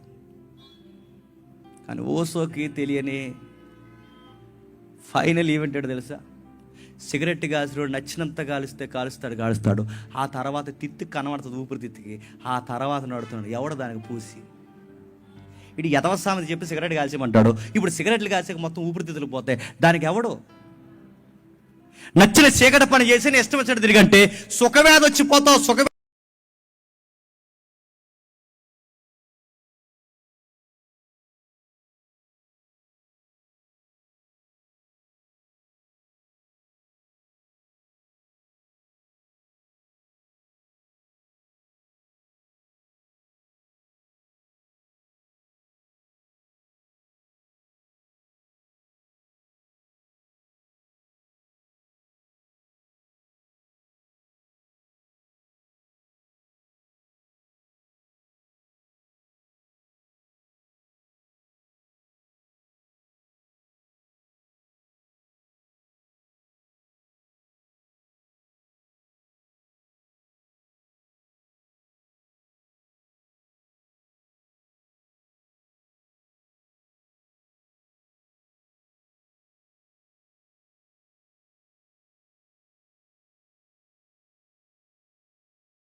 మనకు ప్రేయర్ లేపు బైబిల్ స్టడీ అనుకుంటాం, కానీ దేవుడు నమ్ముకున్నామంటే మళ్ళీ చెప్తున్నాను, సొసైటీని ఫింగర్స్ మీద మాట్లాడే జ్ఞానం మనకు ఉండాలి. గుర్తుపెట్టు. నేను చెప్పగలను, నాకు దేవుళ్ళలోకి రాకముందు ఏం తెలియదు, నా సర్కిల్కి తెలుసు. కానీ మా రింగ్ అందరికీ తెలుసు, మా వాళ్ళందరి లైఫ్ నాకు స్టైల్ నాకు తెలుసు. మేము దేవుళ్ళలోకి వచ్చిన తర్వాతే చాలా పెద్ద పెద్ద విషయాలు మాకు అర్థమయ్యాయి. అంటే ఈ దేవుడిని నమ్ముకుంటే జ్ఞానం పెరగాలి తప్ప, చెప్పండి, జ్ఞానం తగ్గకూడదు. నా కుమారుడా జ్ఞానానికి మూలం నేనే, నా కుమారుడా జ్ఞానానికి మూలం నేనే, నా దగ్గరికి రా, అభ్యసించు, ఎతుకు, నన్ను ఎండిని ఎతుకున్నట్లు నా జ్ఞానమును ఎతుకు, దాచబడిన ధనాన్ని ఎతుకున్నట్లు ఎతుకు. ఇదే సామెతలో ఒక మాట అంటాడు, నీ సంపద యావత్తు ఇచ్చి జ్ఞానం కొనుక్కో. ఎంత ఖర్చు చేస్తావు, ఖర్చు చేయని అడుగుతున్నాను. జ్ఞానం సంపాదించడానికి నాకు పుస్తకాలు ఎప్పుడైనా కొనవు నీ బతుకట్టే? జ్ఞానం సంపాదించడానికి ఇదిగో ఈ పుస్తకాలు నీకు లైఫ్లో ఎక్కువ నేను డబ్బులు ఖర్చు పెట్టండి, పుస్తకాలకే ఖర్చు పెట్టానని ఎప్పుడైనా చెప్పగలవా? దేనికి ఖర్చు పెట్టావు చెప్పు నీ డబ్బులన్నీ? నీ ఇంట్లోకి వెళితే నీ బట్టలు ఖర్చు పెట్టావు, నీ ఇంట్లోకి వెళితే నీ వస్తువులు ఖర్చు పెట్టావు, నీ ఇంట్లోకి వెళితే చెత్త విషయాలకు డబ్బులు ఖర్చు పెట్టాను. అడుగుతున్నాను, దేవుని జ్ఞానం నేర్చుకోవడానికి నీ ఇల్లంతా పుస్తకాలమయంగా ఎప్పుడన్నా డబ్బులు ఖర్చు పెట్టావా? ఈ సామెతలు జ్ఞాని అయిన సొలొమోను సామెతలు రాస్తా అంటున్నాడు, ఎంత ఖర్చు చేస్తా ఖర్చు చేయి. దానికి దీటైన సమాధానం రెఫరెన్స్గా ప్రాక్టికల్గా కనబడతాడు అపోస్తలుడైన పౌలు. నా సంపద యావత్తు ఇచ్చి క్రీస్తు జ్ఞానమును సంపాదించుకున్నాను. ఎనుకున్నవన్నీ వదిలి పెంటతో సమానంగా ఎంచి ఏం సాధించావయ్యా పౌలు? నీ గౌరవం పోయింది, నీ పేరు పోయింది, నీ మనీ పోయింది, నీ లైఫ్లో ఎనర్జీ పోయింది, అన్నీ పోయే. ఏం సాధించావంటే ఆయన అంటాడు, నేను క్రైస్తును సాధించాను, క్రీస్తును సంపాదించాను. క్రీస్తును సంపాదిస్తే ఏంటయ్య అంటే జ్ఞానము సంపాదించాను. లైఫ్ అంటే ఏంటో నాకు అర్థమైంది, జీవితం అంటే ఏంటో నాకు అర్థమైంది, జీవితం యొక్క పరమార్థం ఏంటో నాకు అర్థమైంది. ఆ జ్ఞానం సంపాదించుకోవడానికి వెనక్కున్నవన్నీ మరిసి పెంటతో సమానంగా ఎంచి నావన్నీ దారాదత్తం చేసేసాను క్రీస్తు పాదాల కన్నా. అందుకే మళ్ళీ అంటున్నాను, జ్ఞానము సంపాదించుకో, జ్ఞానము సంపాదించుకో. అందుకే నీకెవరైనా ఎలాంటి వ్యక్తులు జ్ఞాన సంబంధమైన వ్యక్తులు ఎవరైనా నీకు పరిచయం అయితే వాడు గుమ్మాలు అరిగిపోయే వరకు నాకు వాక్యం నేర్పించరా అన్నాడు. మనకు వాక్యం పరిచయమైన వ్యక్తులు మనకు పరిచయం అయితే ఆడితో వాక్యం తప్ప అని మాట్లాడతాం. ఆ సినిమా పోయిందంటగా అన్నాడు. అసలు ఈడితో ఆ సబ్జెక్ట్ మాట్లాడచ్చు నువ్వు? అది పోయిందంటగా, ఇది పోయింది అడుగుతున్నాను. వాక్యం మాట్లాడు. ఇంకా సామెతలు రాస్తే ఏమంటున్నాడు చూడండి. అదే సామెతల గ్రంథం 10వ అధ్యాయం 23వ వచనం. అదే సామెతల గ్రంథం 10వ అధ్యాయం 23వ వచనం. చెడు పనులు చేయుట బుద్ధిహీనుడికి ఆటగా ఉన్నది, వివేకికి జ్ఞాన పరిశ్రమ చేయుట. అందులో ఒక విచిత్రమైన వర్డ్ ఉంది. ఆ వర్డ్ ఏంటి చెప్పండి? జ్ఞాన పరిశ్రమ ఇండస్ట్రీ. జ్ఞాన పరిశ్రమ ఇండస్ట్రీ అని అడుగుతున్నారు. జ్ఞాన పరిశ్రమ ఏంటండి? బుద్ధిహీనుడి కట చదవండి. బుద్ధిహీనుడి కట చెడు పనులు చేయుట వాడికి ఆటగా ఉన్నది, వివేకికి జ్ఞాన పరిశ్రమ చేయుట. అట్టిదే మీరు రోడ్డు మీద చూస్తున్నారు. ఈ మధ్య ఒక ట్రెండ్ స్టార్ట్ అయింది.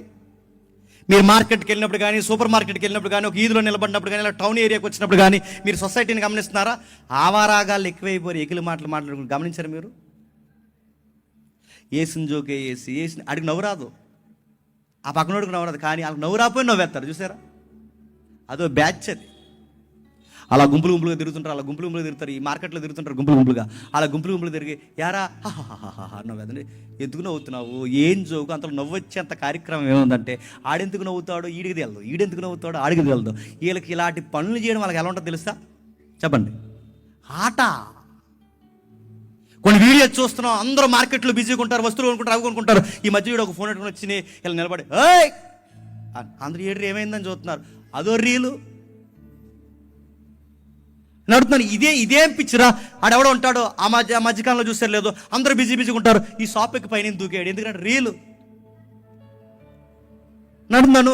ఏం పనులు? అదొక ఆటాలకి నడుస్తుంటారు వాళ్ళిద్దరూ. ఈ మధ్య ఒక వీడియో చూశాను, వాళ్ళిద్దరు నడుస్తున్నారు, టకటక కొట్టేసుకుని ఆడకాలు రీడు పట్టుకుని ఈడికాలు రాడు పట్టుకుని చెత్త కొట్టేసుకుంటున్నారు. ఈ లోపల కంగారు అయిపోయారు, కుర్రలు కొట్టుకుంటున్నారు. ఏంటంటే వాళ్ళు ఎడదేస్తుంటే మళ్ళీ ఇద్దరు భుజాల మీద చేసుకుని రారా పోదాం అన్నాను.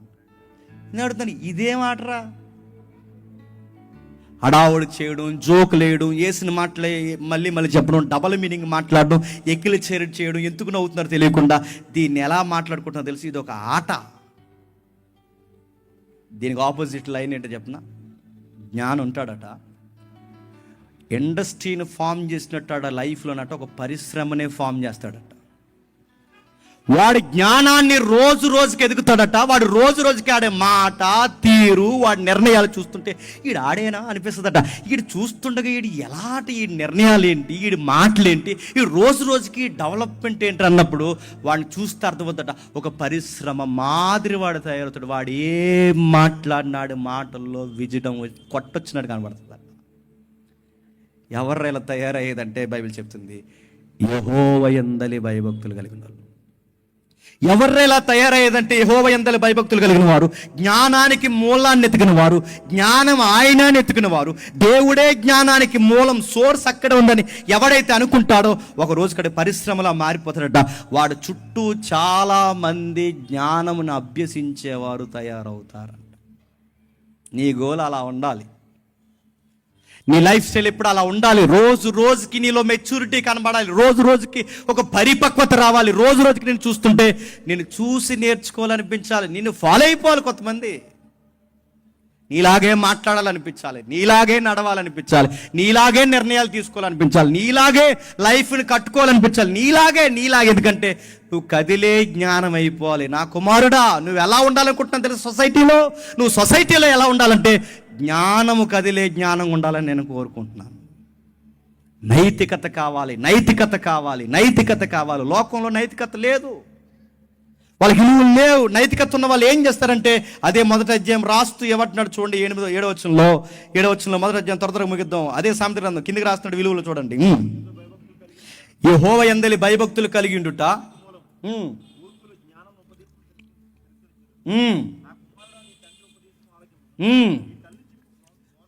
మూర్ఖుడు ఏం చేస్తాడట? జ్ఞానమును ఉపదేశమును తిరస్కరిస్తాడట. జ్ఞానాన్ని ఉపదేశాన్ని తిరస్కరిస్తాడు. అవును, వాళ్ళకున్న స్టైల్ అదే.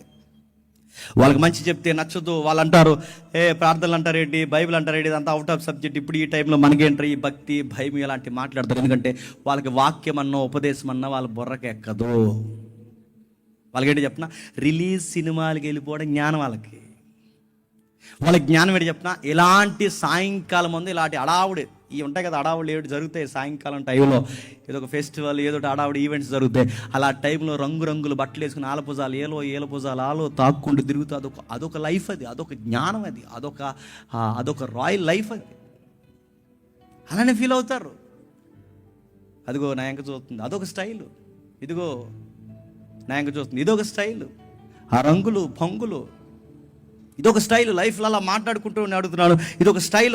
వాళ్ళకి వాక్యము, ఉపదేశము, ప్రార్థన అదంతా బోరింగ్ సబ్జెక్ట్ నడుతున్నారు. వాళ్ళని కూర్చోబెట్టిన ఒక 10 నిమిషాలు కూర్చోబెట్టిన వాళ్ళకి నిప్పుల మీద కూర్చొని ఉంటుంది, ఉండలేరు. ఎప్పుడు ముగించేస్తాడా ఈ జేమ్స్ గడ అని చూస్తారు తెలుసా. ఒకవేళ అలాంటి వాళ్ళు ఎవరుంటే వాళ్ళకి అలాగే అనిపిస్తుంది. ఇంకా వదలలేట్లు ఎగితే సిగ్గేసి కూర్చుంటారు చాలామంది, నాకు తెలుసు ఇక్కడ. ఒకవేళ అలాంటి వాళ్ళు లేకపోతే దేవుని మహిమ. జ్ఞానం అభ్యసించేవాడు కోరుకుంటాడు, గంటల వాడు లైఫ్ని గురించి వింటాడు. కానీ మూర్ఖుడు, వాడికి ఇలాంటి సబ్జెక్ట్ వాడికి నచ్చదు, బోరింగ్ సబ్జెక్ట్. వాడికి 3-4 గంటలు సినిమా అయినా చూడాలనిపిస్తుంది, కానీ వాడికి 1 గంట మాత్రం వాక్యం చెప్పండి వినాలనిపించదు. వాడు తిరస్కరిస్తాడట. ఎథిక్స్ మాట్లాడుతున్నారు కింద చూడండి. యెహోవా యందలి భయభక్తులు కలిగి ఉన్నట్టు తెలివికి మూలము. ఆ తెలివైన వాళ్ళు ఏం చేస్తారంటే 9వ వచనంలో, అవి నీ తలకి సొగసైన మాలిక, నీ కంఠమునకు హారములో ఉన్న. ఎప్పుడు 8వ వచనంలో, నా కుమారుడా నీ తల్లిని నీ తండ్రిని నీ తల్లి తండ్రి ఉపదేశాల బోధన త్రోసివేయకము, అవి నీ తలకు సొగసైన మాలికయు నీ కంఠమునకు హారమునై ఉన్నవి. ఇప్పుడు బాగా వినండి, నేను ప్రశ్న అర్థం చెప్పండి. ఇక్కడ ఎంతమంది యంగ్స్టర్స్ ఉన్నారో, బ్రదర్స్ అండ్ సిస్టర్స్ అందరిని అడుగుతుందని చెప్పండి. మిమ్మల్ని అందరిని అడుగుతాను, మోమాటం లేకుండా చెప్పండి. మన ఫ్రెండ్స్ మాట ఎక్కువ వింటామా, మన పేరెంట్స్ మాట మనం ఎక్కువ వింటామా చెప్పండి. పుళ్ళు మీద చెప్పండి. ఫ్రెండ్స్ మాటే వింటాం. పేరెంట్స్ ఏదన్నా మనకు చెబితే మనకు ఎలా ఉంటుంది? నస. నాకు తెలుసు ఆపు, నాకు తెలుసు. వాళ్ళు చెప్తున్న అడుగుతున్నాను. మనం అనుకుంటామండి నేను మూర్ఖుడిని కాదు, మనం అనుకుంటామండి నాకు పొగరలేదు, మనం అనుకుంటామండి మేము అలాంటి లోక సంబంధమైన వ్యక్తులు కాదనుకుంటాం. కానీ బైబుల్ సామెత అంటుందండి, గుర్తుపెట్టుకోండి, మనం మూర్ఖులు. ఎందుకు చెప్పనా? మనం సరాసరి ఎవరిని ఎదిరిస్తాం చెప్పనా? మన పేరెంట్స్ని ఎదిరిస్తాం. నువ్వు మూర్ఖుడు కదా చెప్పు. మీ అమ్మ చెబుతున్న మాట నీ బుర్రకెక్కట్లేదు, మీ అయ్య చెబుతున్న మాట నీ బుర్రకెక్కట్లేదు. వాళ్ళు చెబుతుంటే ఇంత పాళ్ళలాగా ఎద్దులాగా ఎదిగి వాళ్ళ మీద తిరగబడి నువ్వు చెప్పగా అంటున్నావంటే నిన్ను మూర్ఖుడు అనాలా, నీతిమంతుడు అనాలా? నీ ఫ్రెండ్స్కి ఆ ఆవారాగాల మాటలుంటావు, ఆ గాలోలు మాటలుంటావు, కానీ నీ ఫ్రెండ్స్ చెప్పే మాటలుంటావు, నీ పేరెంట్స్ మాటలుంటావా? వాళ్ళంటే మనకు లోకువా. ఒకవేళ మీరు బాధపడితే ఏడ్చేయండి దేవుని సన్నిధిలో. ఎంత లోకువ చెప్పనా? మీ అమ్మ నాన్న నీకంత చదువుకోలేదని లోకువ. మీ అమ్మ నాన్న నీలాగా స్టైల్గా ఉండరని లోకువ. మీ అమ్మ నాన్నకి నీకులాగా మొబైల్ నాలెడ్జ్ లేదని లోకువ. మీ అమ్మ నాన్న నీకు ఎందుకు లోకువ చెప్పినా, నీకంత జ్ఞానం లేదని వాళ్ళ మీద చిన్న చూపు కనుక నీకు లోకువ. వాళ్ళ మాట నువ్వు బుర్రకి ఎందుకు ఎత్తుకెక్కించుకోవో తెలుసా? నీ జనరేషన్లో వాళ్ళ జనరేషన్ కలవట్లేదని నువ్వు ఏదో పెద్ద జ్ఞాని సైంటిస్ట్లా ఫీల్ అవుతున్నావు కనుక లోకువ. గుర్తుపెట్టుకో, నీకంత చదువు వాళ్ళకి లేకపోవచ్చు, నీకంత జ్ఞానం వాళ్ళకి లేకపోవచ్చు, నీకంత మొబైల్ నాలెడ్జ్ వాళ్ళకి లేకపోవచ్చు, కానీ నా టీనేజ్ మాత్రం వాళ్ళు దాటొచ్చారన్న సంగతి మాత్రం మర్చిపోకు. నా లైఫ్ని వాళ్ళు దాటొచ్చారన్న సంగతి మర్చిపోకు. వాళ్ళు దాటొచ్చినప్పుడు ఒక విషయం గుర్తుపెట్టుకో, నువ్వు ఏ చదువును చూసి అయితే వాళ్ళని తక్కువ అంచనా వేస్తున్నావో ఆ చదువు ఇచ్చింది వాళ్ళే. గుర్తుపెట్టుకో, ఏ జ్ఞానం చూసి వాళ్ళని ఎర్రోల్లా చూస్తున్నావో ఆ జ్ఞానం ఇచ్చింది వాళ్ళే. గుర్తుపెట్టుకో, ఏ మొబైల్ని బట్టి వాళ్ళ కళ్ళు కప్పే పనులు చేస్తున్నావో ఆ మొబైల్ ఇచ్చింది వాళ్ళే. గుర్తుపెట్టుకో, ఏ యొక్క పొగరు చూసుకుని మెట్టి పడుతున్నావో ఆ ప్రేమను ఇచ్చి నీకు ఆ నోటికి బలం ఇస్తున్నది వాళ్ళే. గుర్తుపెట్టు. నా కుమారుడా, బైబిల్ వరకు చెప్పలేదు, నా కుమారుడా, నా కుమార్తె, నా కుమారుడా, చదువుకున్న వారి పేరెంట్స్ మాటలే వినండి అని లేదు. పేరెంట్స్ మాట వినండి అంతే. వాళ్ళు చదువుకున్నా చదువుకుపోయినా, నీ తల్లిదండ్రులు చదువున్నవారైనా చదువు లేని వారైనా, వాళ్ళ జ్ఞానవంతులైనా జ్ఞానవంతులు కాకపోయినా వాళ్ళ మాట వినాలి. దీన్నే బైబిల్ ఏమని తెలుసా? ఎథిక్స్ అన్నది. ఎథిక్స్ విలువనివే, మోరల్స్ ఇవి. వాళ్ళ మాట వినాలి. వాళ్ళ మాట వినకపోతే అని అడుగుతున్నాను, మీ తల్లిదండ్రుల మాట వినకపోతే, అరే ఇంత చేసిన వాళ్ళ మాట నువ్వు వినకపోతే నీ లైఫ్లో నీకు ఎథిక్స్ ఉన్నాయా? చెబుతారు చెబుతారు చెబుతారు చెబుతారు. నేను చూసిన కొన్ని కేసులు చెప్తున్నాను. చెబుతారు. ఒకరోజు చెప్పడానికి వాళ్ళు ఉండరు, వయసు అయిపోయి వెళ్ళిపోతారు. ఆ రోజు గుండెలు బాదుకుని ఏడుస్తావు. కూడా తిరిగి వెనక తిరిగి అది చెయ్యొద్దు, ఇది చెయ్యొద్దు, అలా ఉండు, ఎలా ఉండని నెత్తి నోరు కొట్టుకుని ఒక గొంతు అరుస్తుంది వెనకాల. ఇలా ఉండు, అలా ఉండని ఎన్నోసార్లు చెప్తూ తిరుగుతాయే కొన్ని గొంతులు. అమ్మ నాన్న, ఇంట్లో బంధువులు, అలా వద్దని. ఒక కాలం అయ్యాక, ఒక వయసు అయ్యాక వాళ్ళు ఉండరు, వాళ్ళు వెళ్ళిపోతారు.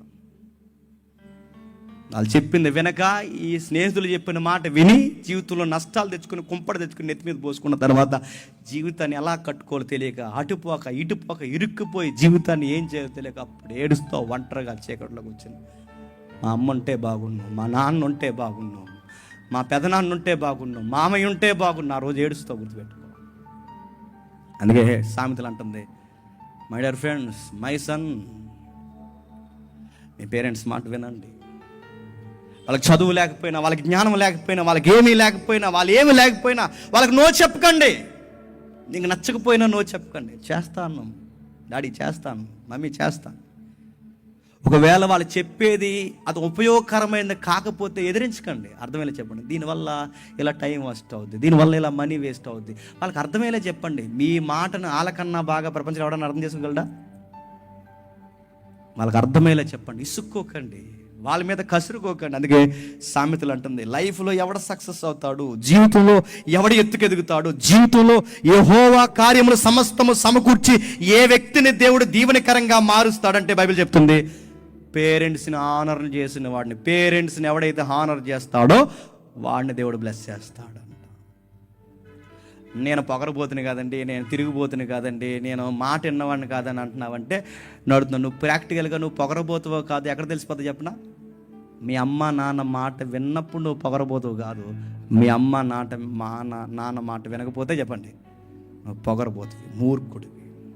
మూర్ఖులు ఉపదేశాన్ని తిరస్కరిస్తారు, మూర్ఖులు బోధన తిరస్కరిస్తారు, మూర్ఖులు త్రోసివేస్తారు. ఇప్పుడు అడుగుతున్నాను, ఈ మూర్ఖుల లిస్టులోకి ఎవరు వస్తారు చెప్పండి? ఎవడో సిగరెట్లు కాల్చివాడు, గంజా కాల్చివాడు అనుకోకండి. వాళ్ళు ఎవరో చెప్తా, దానికి లింక్ చేయండి. పేరెంట్స్ని ఎదిరించే వాళ్ళే, తల్లిదండ్రులు ఎవరైతే ఎదిరిస్తారో వాళ్ళే ఈ మూర్ఖులు. అనగానే ఎవరో బయట తిరిగే వాళ్ళు అనుకోకండి. పేరెంట్స్ని ఎవరైతే ఎదిరిస్తారో వాళ్ళే. 9వ వచనంలో ఒక మంచి మాట రాశాడు, నీ కంఠమునకు హారములై ఉన్నవి. పేరెంట్స్ని గౌరవిస్తే ఎలా ఉంటుంది చెప్పండి? సొసైటీలో మెళ్ళో ఈ మధ్య వచ్చింది కదా, ఈ డైమండ్ నెక్లెస్లు వేసుకుని తిరిగితే ఎంతగా మన ఇంకా అట్రాక్షన్గా మనం చూస్తారో మెడలు వేసుకొని. పేరెంట్స్ని గౌరవించేవాడిని కూడా సొసైటీ అలాగే చూస్తుందట. మీకు అర్థమైతే ధన్యత అండి. అదండి అబ్బాయి వాళ్ళ అమ్మ నాన్నని చాలా ప్రేమగా చూస్తాడు, బాగా గౌరవిస్తాడు, వాళ్ళ అమ్మ నాన్న కోసం లైఫ్ పనంగా పెట్టేస్తాడు. ఆ అబ్బాయి అక్కడ ఉంటాడండి అని చెప్తారు. మన కోసం అలా చెప్పరు. అదే అత్తమాల వాళ్ళ నాన్న బూతులు తిడతాడు, ఎదవా ఆ ఎదవా అక్కడ ఉంటాడు, అది ఎడతాడు. అదే మొన్న వాళ్ళ అమ్మ ఏదో సరైన కూర ఉండలేదని కంచం బయటకి ఇస్తాడు కాదండి, ఆ పంది ఎదవదిగా అక్కడ ఉంటాడు. మనల్ని ఎలా గుర్తుపడుతున్నారు కానీ బైబిల్ చెప్తుంది చూడండి, నిన్ను నక్లీస్ మాదిరి గుర్తుపట్టాలట, ఒక హారం పెట్టుకున్నట్టు. ఎంత బ్యూటిఫుల్గా ఉంటాడండి వాడు. ఎదుటోళ్ళని గౌరవించే విధానం, వాళ్ళ పేరెంట్స్ని గౌరవించే విధానం, వాళ్ళ పేరెంట్స్ కోసం వాడు తీసుకునే నిర్ణయాలు భలే ఉంటాయండి. సామెతలు మురిసిపోయి రాస్తున్నాడు, సామెతల్లో జ్ఞాని మురిసిపోతున్నాడు. మీ అమ్మ నాన్నని గౌరవించు. తల్లిని పచ్చి బూతులు తిట్టే పిల్లలు లేరు చెప్పండి.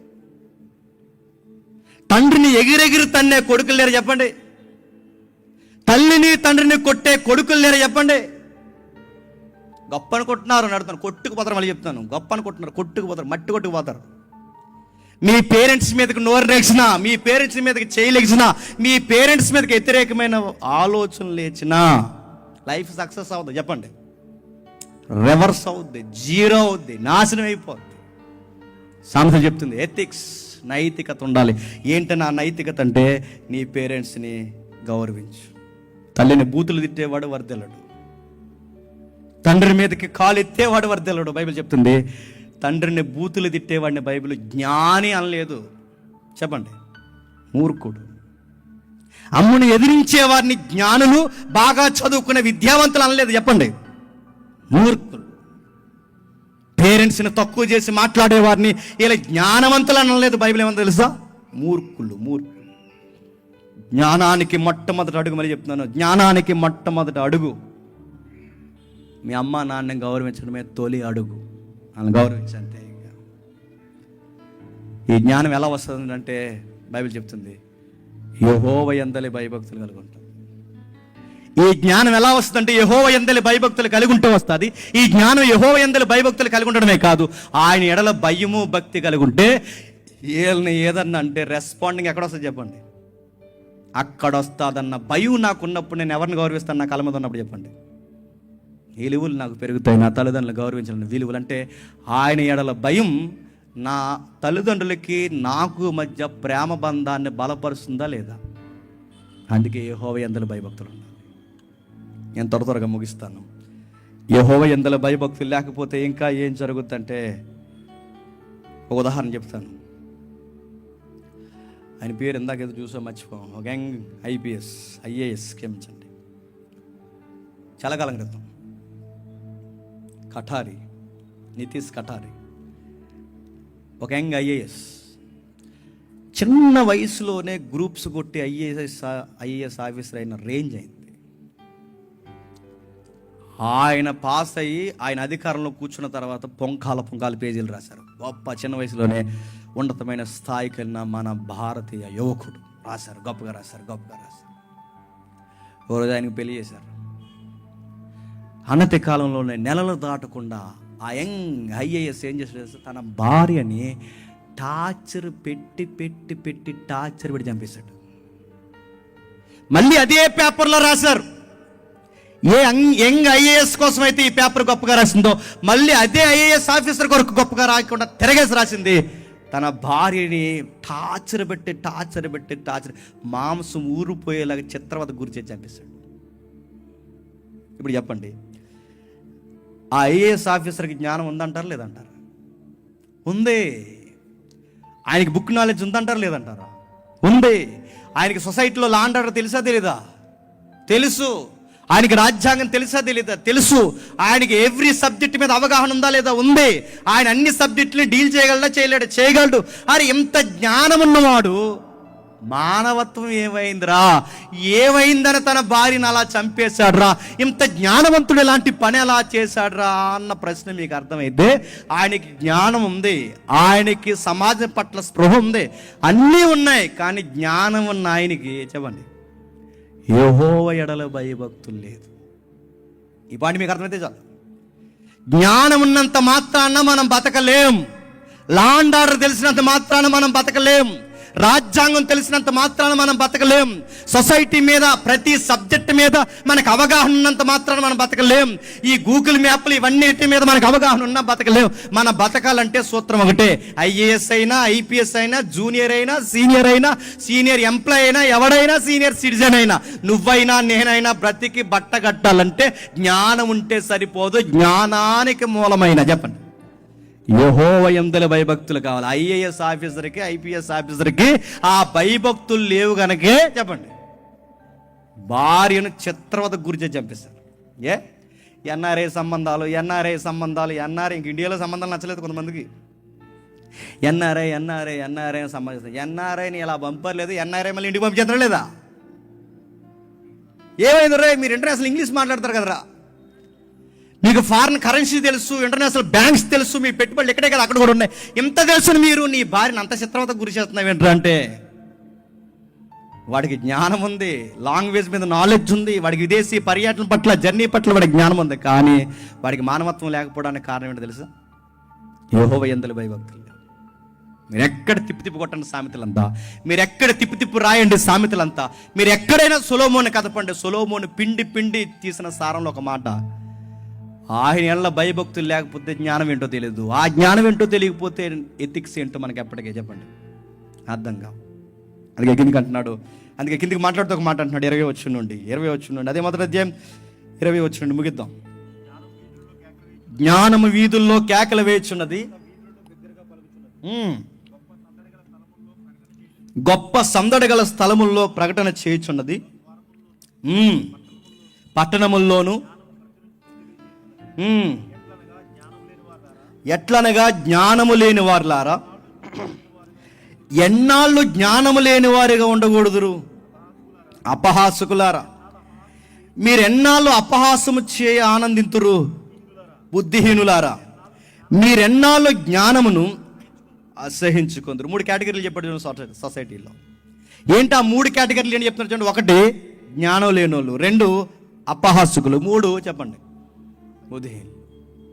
ఈ ముగ్గురు గురించి చెప్తారు చూడండి. ఒకటంట చెప్పండి జ్ఞానం లేనివారు, అంటే కామన్ పీపుల్స్, అంటే వీళ్ళు ఏమి నేర్చుకోరు, అలా అని నేర్పిస్తే నేర్చుకోరు. మాకెందుకండి అంటారు. మరి మీకే నేర్పిస్తున్నా మీకు ఏం తెలుదంటే మాకు అర్థమవుతుందండి అంటారు. అంటే ఓ పట్టణాలు ఏమి నేర్చుకోరు, అలా నేను ఏమైనా మోసపోతే మాకు తెలియక మోసపోయామంటారు. అంటే వీళ్ళ కామన్గా ఆ పూటకు తిన్నామా, ఆ పూటకు నిద్రపోయామా, ఆ పూటకు లేసామా, అంతే లైఫ్. ఇలా కామన్గా బతికేసి ఒక సొసైటీలో ఉండే ఒక బ్యాచ్ అన్నమాట. 2వది ఎవరట, ఇప్పుడు ట్రెండ్ బాగా నడుస్తుంది, అపహాసకులు అంటే ట్రోలింగ్స్ ఎక్కువైపోయి మధ్య చూసారా, ట్రోల్స్ సోషల్ మీడియాలో. మీరు చూసారు లేదో, సోషల్ మీడియాలో ఫోటోలు పెడుతున్న వాళ్ళందరికీ చెప్తున్నాను, భార్య భర్త దిగి మీ సొంత ఐడీల్లో మీకు సంబంధించిన ఫేస్బుక్ అకౌంట్స్లో మీ బుక్లో మీ ఫోటో పెట్టుకుంటే అపహాసకుల కింద ఏమని రాస్తారు చెప్పండి. ఇద్దరు భార్య భర్తలు వాళ్ళ ఫ్యామిలీ పిక్ని వాళ్ళ సొసైటీలో ఆ సోషల్ ప్లాట్ఫామ్ మీద వాళ్ళు ఆ ఫోటో పెట్టుకుంటే కింద ఒకటి రాశాడు, ఏమని చెప్పిన, నీకు ఆడేలా నచ్చాడే అని రాశాడు. ఆ తర్వాత ఆడి కామెంట్కి ఇంకో 4 కుక్కలు తయారయ్యాయి, ఆ కుక్కలకు ఇంకో 4 కుక్కలు తయారయ్యాయి, ఈ కుక్కలన్నీ కలిసి వాళ్ళని ట్రోల్ చేయడం మొదలు పెట్టారు. ఇలా ట్రోల్స్ గురైపోయి సూసైడ్ చేసుకుని చచ్చిపోయిన లేరండి. ఆ మధ్య అమ్మాయిని ఎవరినో ఊరేగించేశారు, దానిలో రాజకీయం ఇన్వాల్వ్ అయింది. అందులో నిజం ఎంత అబద్ధమో మనకు తెలియదు, కానీ మన కళ్ళతో చూసింది మనకు తెలుసు. అదేంటో చేసి మొత్తం మీద ట్రోల్ చేశారు. ఆ ట్రోల్ చేస్తే అవి మానసిక రుగ్మతకు గురై చివరికి సూసైడ్ చేసుకుని చచ్చిపోయిందా లేదు. ఈరోజు ట్రోల్స్ వాళ్ళు చనిపోతున్న వాళ్ళు లేరు. నీ ఫోటోని మార్చి, నీ బాడీని మార్చి, నీ బాడీ సేమింగ్ చేసి రకరకాల మాటలు మాట్లాడి, 1 2 అపహాసకులు ట్రోల్స్ బ్యాచ్ ఎక్కువైపోయారు. ఈరోజు ఎక్కడ చూడండి ట్రెండింగ్ ట్రోల్స్ ఏంటి చెప్పినా, ఒకరిని ఎటకారం చేస్తే ఆ ఎటకారానికి ఇంకో 4 ఎటకారం కుక్కలు కలిస్తే అదొక ట్రోలింగ్. వీళ్ళనే ఇక్కడ అన్నాడు అపహాసకులు. రంగు కోసం మాట్లాడతారు, జుట్టు కోసం మాట్లాడతారు, పాదాల కోసం మాట్లాడతారు, డ్రెస్ కోసం మాట్లాడతారు, అన్నిటి కోసం మాట్లాడతారు. మాటలు వాడి మీద జోకులు వేస్తుంటే ఒక వ్యక్తి కోసం నలుగురు కలిసి సొసైటీలో దాని మీద నవ్వుకుంటారు. నా ఫ్రెండ్ పేరు వద్దులేండి, మళ్ళీ అది పాలిటిక్స్ ఎంట్రీ అవుద్ది. వాడి మీద లేనిపోని అన్ని ఊరేగించి లేనిపోనివన్నీ మాట్లాడుకుంటే రకరకాల వ్యసనాలు అలవాటే ఇలాగే మొత్తం మీద ఆడు ఒకప్పుడు అందరిని ట్రోల్ చేశాడు, టైం వచ్చినప్పుడు ఆడిని ట్రోల్ చేశారు. ఆ ట్రోలింగ్ ఆడు తట్టుకోలేక సూసైడ్ చేసుకుని చచ్చిపోయాడు. అపహాస్యం. ఈ సొసైటీలో చెప్తున్నాడు, జ్ఞానం లేని వాళ్ళు ఉన్నారు, అపహాస్యకులు ఉన్నారు. కింద చెప్తున్నాడు, బుద్ధిహీనులు ఉన్నారు. వీళ్ళు ఏం చేస్తారు చెప్పిన, వీళ్ళ జ్ఞానాన్ని అసహించుకుంటారట. ప్రార్థన చేసుకుందా అంటారంట, వాక్యం ఉందారట, అది కదా ఈరోజు ప్రేయర్ ఉందనే ప్రేయర్ అంట వీడరా. వీళ్ళకి నచ్చదట. ఆ టైప్ మనుషులు ఉన్నారట. వీళ్ళందరూ గురించి మాట్లాడుతూ బైబిల్ అందే, ఇలాంటి వారి మధ్య నువ్వు బతుకుతున్నా నా కుమారుడా, వీళ్ళందరిలో నువ్వు చేరకుండా ఉండాలి అంటే నా గద్దెంపుకి చెవియొగ్గు. నీ జీవితంలో ఇదిగో నా ఆశీర్వాద కార్యాలన్నీ నీకు జరగాలి అంటే నా గద్దెంపుకి చెవియొగ్గు. నేను ముగిస్తున్నాను. ఈ సామెతలు అందరూ రాసింది ఎవరో తెలుసా? చెప్పండి చెప్పండి, ఎవరు? సొలొమోను గారు. ఇన్ని సామెతలు రాసిన సొలొమోను గారు చివరికి ఏమయ్యారు చెప్పండి? ఏమయ్యాడు అన్నంత డౌట్ అయ్యాడు. ఆయన పరలోకం వెళ్ళాడా, పరదేశంలో ఉన్నాడా, లేకపోతే ఇంకొక దిక్కున్నాడని సాహసం చేసే స్టేట్మెంట్లు మనం ఇవ్వలేం, కానీ ఏమయ్యాడు అన్నది డౌట్. ఎవరో సొలొమోను గారి గురించి మాట్లాడుతూ ఏమన్నాడంటే, బాగా వినాలి, సొలొమోను ముందు ఆయన లాంటి జ్ఞానవంతులు లేడట, సొలొమోను తర్వాత ఆయన లాంటి జ్ఞానవంతులు లేడట, ముందు కానీ వెనక కానీ సొలొమోను అంత జ్ఞానం ఉన్నవాడు ఎప్పటికీ లేడంట. అంత గొప్ప బిరుదు ఎవరు చెప్పండి? సొలొమోను. అలాంటి వ్యక్తికి అంత జ్ఞానం ఎలా వచ్చిందంట? ఆ వ్యక్తి ఎవరికి ప్రేయర్ చేశాడు చెప్పండి? దేవుడు ప్రార్థించాడు. ఇప్పుడు ప్రశ్న, అంత జ్ఞానం ఉన్న ఐఏఎస్ ఆఫీసర్ తన భార్యను ఎలా చెప్పాడన్నది నీకు చంపాడన్నది నీకు అర్థమైతే, ఎంత జ్ఞానం ఉన్న సొలొమోను గారు చివరికి ఇలాంటి పనులు ఎలా చేశాడంటే, మళ్ళీ చెప్తున్నానండి, సొలొమోను జ్ఞానం అడిగాడు కానంట. ఈ మాట అర్థమైపోతుంది వాడికి. సొలొమోను జ్ఞానం అడిగాడు కానంట, ఆ జ్ఞానాన్ని అభ్యసించడంలో మాత్రం ఫెయిల్యూర్ అయ్యాడంట. అక్కడ దెబ్బ కొట్టింది.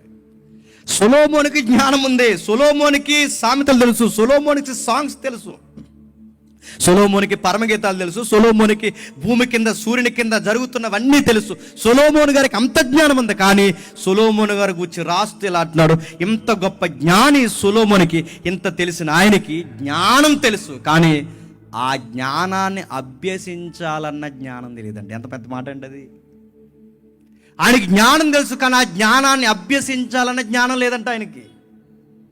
అందుకే ఎవరో ఆడవాళ్ళు వచ్చి 4 మాటలు చెబితే వాళ్ళ మాటలేని విగ్రహారతి కూడా అయిపోయాడట, ధన వ్యామోహంలో పడిపోయాడట, పొత్తు వ్యాపారాలు పొత్తు రాజకీయాలు పెట్టుకున్నాడట, చివరికి వ్యభిచార కోపంలో దిగిపోయాడట.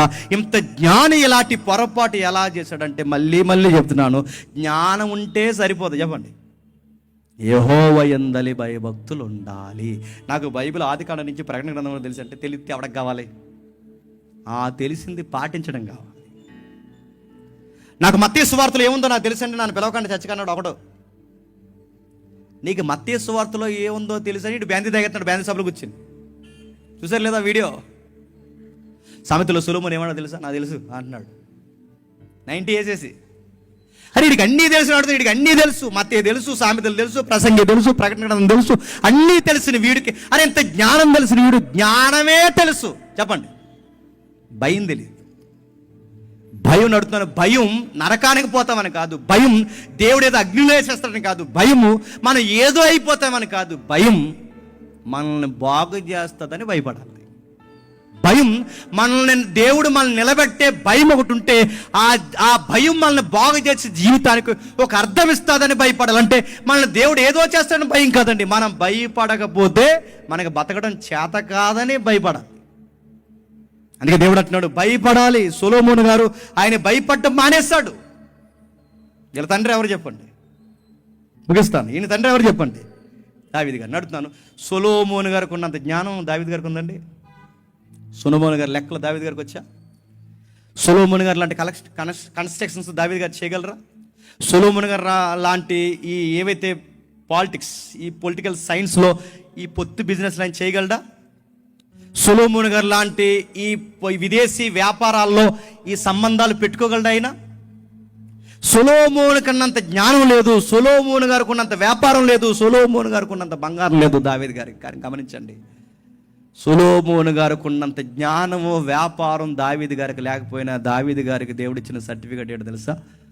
నా ఉద్దేశానుసారుడైన మనసు. ఆయనలో ఉన్నదేంటి, ఈయనలో లేనిదేంటి, ఈయనలో లేనిదేంటి, ఆయనలో ఉన్నదేంటి, ఆయనలో లేనిదేంటి, ఈయనలో ఉన్నదేంటి? యెహోవా యందలి భయభక్తులు కదా, యెహోవా యందలి భయభక్తులు. దావీదు గారు చూడండి, దావీదు గారికి దేవుడు అంటే భయం. నన్ను విడిచిపోవద్దని పట్టుకుని ఏడ్చాడు, నన్ను కడిగని పట్టుకుని ఏడ్చాడు, నీ రక్షణ భాగ్యం దూరం చేయొద్దని ఏడ్చాడు. దేవా నువ్వు లేకపోతే నా జీవితానికి అర్థం లేదు ప్రభువా అని ఏడ్చాడు. నీ ఆత్మను దూరం చేయొద్దు ప్రభువా, రక్షణ ఆనందాన్ని తీయొద్దని ప్రభువా అని ఏడ్చాడు. ఈయనకున్న భయము, ఈయనకున్న ఏడుపు ఎవరికి లేదు చెప్పండి? సొలొమోనుకి లేదు. అందుకే చూడండి, చిన్నవాడైన దావీదు, జ్ఞానంలో తక్కువవాడైన దావీదు నచ్చాడు, కానీ జ్ఞానంలో ఎక్కువవాడైనా చెప్పండి సొలొమోను దేవునికి చెప్పండి డౌట్ఫుల్గా ఉండిపోయాడు.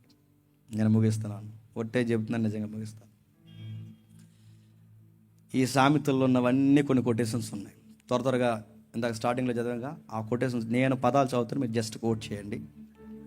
దావీదు కుమారుడైన ఇశ్రాయేలు రాజు అయిన సొలొమోను సామెతలు, అందులో కొన్ని పదాలు ఉన్నాయి చూడండి. జ్ఞానము, ఉపదేశము, వివేకము, సల్లాపములు. సల్లాపములు అంటే కార్యాలు, ఉల్లాసము, సల్లాసం అంటారు సరే, ఇవన్నీ కార్యక్రమాలు కూర్చోన్నమాట. సల్లాసములు, ఇంకా నీతి, న్యాయము, యథార్థత, బుద్ధి, కుశలత, ఇంకా వివేచన, పైన జ్ఞానము, కింది పాండిత్యము, ఇంకా నీతి సూత్రాలు. ఇంకా మాట్లాడుతున్నాడు వివేకం కలిగిన మనస్సు. ఇవన్నీ పాటిస్తేనట లోకమట బాగానండి. ఈ సామెతల్లో చెప్పిన ఈ విలువలు పాటిస్తే ఎలా ఉంటాడయ్యా అని మీరు లోకాన్ని అడిగితే, లోకం ముక్కు మీద వేలేసుకునేలా ఉంటాడట మనిషి. నువ్వు ఉన్నావా? లేవు. నువ్వు ఉన్నావా? లేవు. నువ్వు ఉన్నావా? లేవు. నువ్వు ఉన్నా? లేను. కానీ ఈ భూమి మీద ఈ సామెత గ్రంథంలో ఉన్న ఈ సూత్రాలన్నీ బుద్ధి, కుశలత, జ్ఞానము, పాండిత్యము, యథార్థత, వివేకము, సల్లాసము, నీతి, న్యాయము, ఇవన్నీ పాటించిన ఒక వ్యక్తి 33.5 సంవత్సరాలు ఈ భూమి మీద బతకాడంట. ఇవన్నీ పాటించిన వ్యక్తి ఎలా ఉంటాడు అంటే, ఇవన్నీ పాటించిన వ్యక్తి ఎలా ఉంటాడు? అదిగో నజరేయుడైన యేసు అలా ఉంటాడు. మీరు ఆయన్ని చూడండి. మీరు ఎప్పుడైనా ఆయనకి బుద్ధి కొంచెం తక్కువ ఉందని ఎప్పుడైనా యేసుక్రీస్తు వారి కోసం మాట్లాడగలమా? ఆయన ఎప్పుడైనా కంగారు పడి ఈ మాట అనేసాడు, అందుకే యేసు ప్రభు వారు సారీ చెప్పాడని ఎప్పుడైనా మన బైబిల్లో చదువుతామా? బయట చదువుతామా? యేసు ప్రభు వారు అనవసరంగా ఈ టైంలో కోపడ్డాడండి అనే పాయింట్ ఆయన లైఫ్లో ఉందా? యేసుక్రీస్తు వారు ఎందుకో సారీ చెప్పాడండి, ఆయనకి సోమర్తనం ఎక్కువండి అని ఎక్కడైనా చదువుతామా? యేసుక్రీస్తు వారిలో భాగమేనండి. సామెతల్లో చెప్పిన సోమర్తనం ఆయనలో ఉందా? సామెతల్లో చెప్పిన అనవసరమైన కోపం ఆయనలో ఉందా? సామెతల్లో చెప్పిన బుద్ధి లేని తనం ఆయనకు ఉందా? మూర్ఖత్వం ఆయనకు ఉందా? సామెతల్లో ఏ విలువలైతే ఉండాలనుకున్నాడో ఆ విలువలన్నీ ఎవరిలో కనబడతాయి చెప్పండి? ప్రభు అయిన యేసుక్రీస్తు వారిలో కనబడతాయి. అందుకే చూడండి, సామెతల గ్రంథాన్ని సారాన్ని బయటకు తీస్తే, ఆ జ్ఞానానికి రూపాన్ని ఇస్తే, ఆ రూపం ఎవరవుతుందో తెలుసా? ప్రభు అయిన యేసుక్రీస్తు వారు అవుతారు. అందుకే ప్రభు అయిన యేసుక్రీస్తు వారిని చూస్తే, ఆయన ఉద్దేశాన్ని, ఆయన కార్యక్రమాలు చూస్తే, ఆయన తీరును మనం చూస్తే కొట్టొచ్చినట్టు మనకు కనబడుతుంది. ప్రభు అయిన యేసుక్రీస్తు వారు దేవుడు కోరుకున్న మనుషుడు. అందుకే ఆయన బాప్టిజం తీసుకుని ఒడ్డుకు వచ్చిన వెంటనే పరలోకం నుంచి ఒక శబ్దం వచ్చింది, బంగారు పత్రం. ఏమన్నా తెలుసా? ఈ నా ప్రియకుమారుడు, ఈయన యందు నేను ఆనందిస్తున్నాను. ఒక్క మైనస్ యేసుప్రభువులో జీవించండి, ఒక్కటి నడుతాను. ఒక్క మైనస్ లేకుండా అంత అలాగా ఆయన ఎలా బతకగలిగాడు అబ్బా అంటే, కొంతమంది అంటారు ఆయన దేవుడు అన్నాడు. మూతిమ కూడా ఎలా అన్నారంటే, ఆయన దేవుడే కదా, అదర్ సైడ్ అంటే చెప్తున్నా, ఆయన మానవుడు కూడా. అంతలా ఆయన ఎలా బ్రతకగలిగాడంటే గుర్తుపట్టండి, హెబ్రీ పత్రికలు అంటాడు, ఆయన శరీరధారి అయి ఉన్న దినముల్లో తన తండ్రికి భయభక్తులు కలిగి జీవించాడు గనక చెప్పండి ఆ లైఫ్ని చూపించగలిగాడంట. ఇప్పుడు చెప్పండి, సామెతల్లో ఉన్నవన్నీ పాటిస్తే, సొలొమోను చెప్పినవన్నీ పాటిస్తే ఎలా ఉంటామండి అని మీరు నన్ను అడిగితే, అచ్చు చెప్పండి, యేసుప్రభువులో ఉంటాం. ట్రై చేద్దామా? యేసుక్రీస్తు వారిలో ఉంటాం అంటే, సాక్షాత్తు క్రీస్తును ధరించుకున్న వారిలో ఉంటామంటే ఖచ్చితంగా ఉంటాం. అందుకే నా కుమారుడా, ఉపదేశాన్ని తునీకరించొద్దు. నా కుమారుడా, జ్ఞానమును తునీకరించొద్దు. నా కుమారుడా, నీ తల్లిదండ్రులు నిర్లక్ష్య పెట్టొద్దు. నా కుమారుడా, పెద్దల మాటలను పక్కన పెట్టొద్దు. నా కుమారుడా, నా కుమార్తె, యెహోవా ఉపదేశాన్ని నిర్లక్ష్యం చేయొద్దు. చేయకుండా ఉంటే ఎలా ఉంటావంటే, అదిగో చూడు, ప్రభు అయిన యేసుక్రీస్తు వారిని గురించి ఈరోజు లోకం ముక్కు మీద ఎలా వేసుకుంటుందో, నీకోసం కూడా నీ వీధి, నీ ఊరు కూడా అలా మాట్లాడుకుంటుందంట.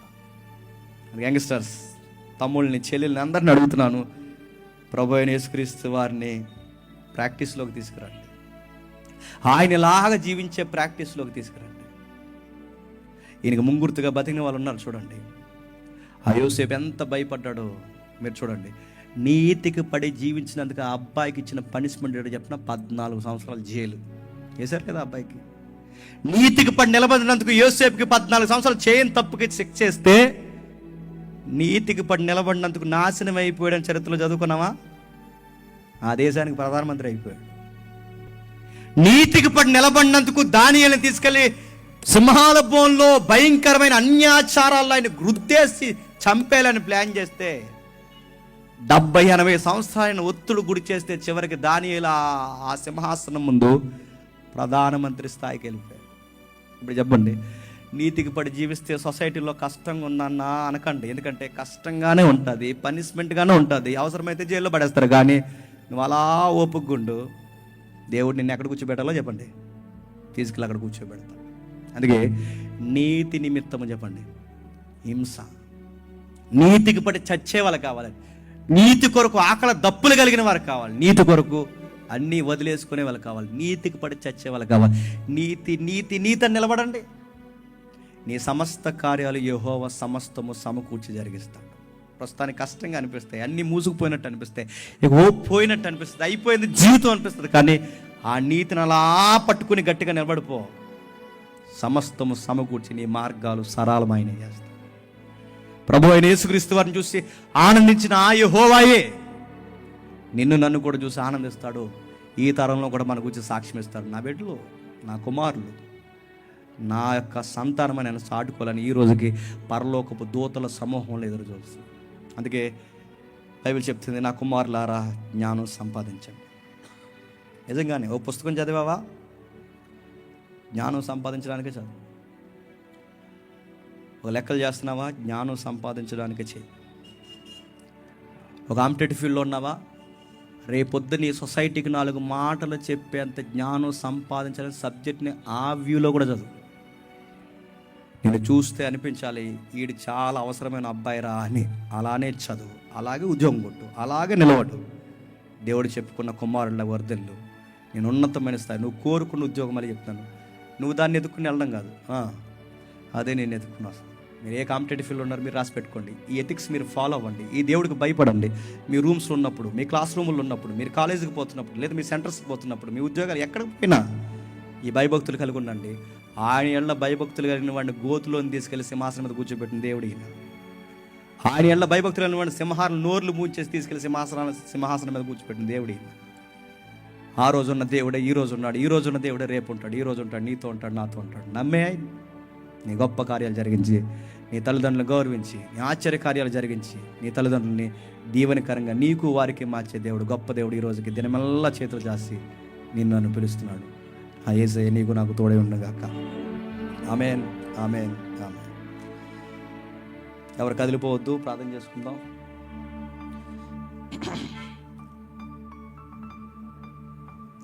ఎవరు వెళ్ళొద్దు, అందరికీ లవ్ ఫీస్ట్ ఉంది. ఆ ప్రేమ విందును స్వీకరించి వెళ్ళండి. ప్రేయర్ చేసుకుని అందరు లేచి నిలబడదాం. చెప్పిన మాటలు, వినబడిన మాటలు, వినబడిన వాక్యాన్ని జ్ఞాపకం చేసుకుంటూ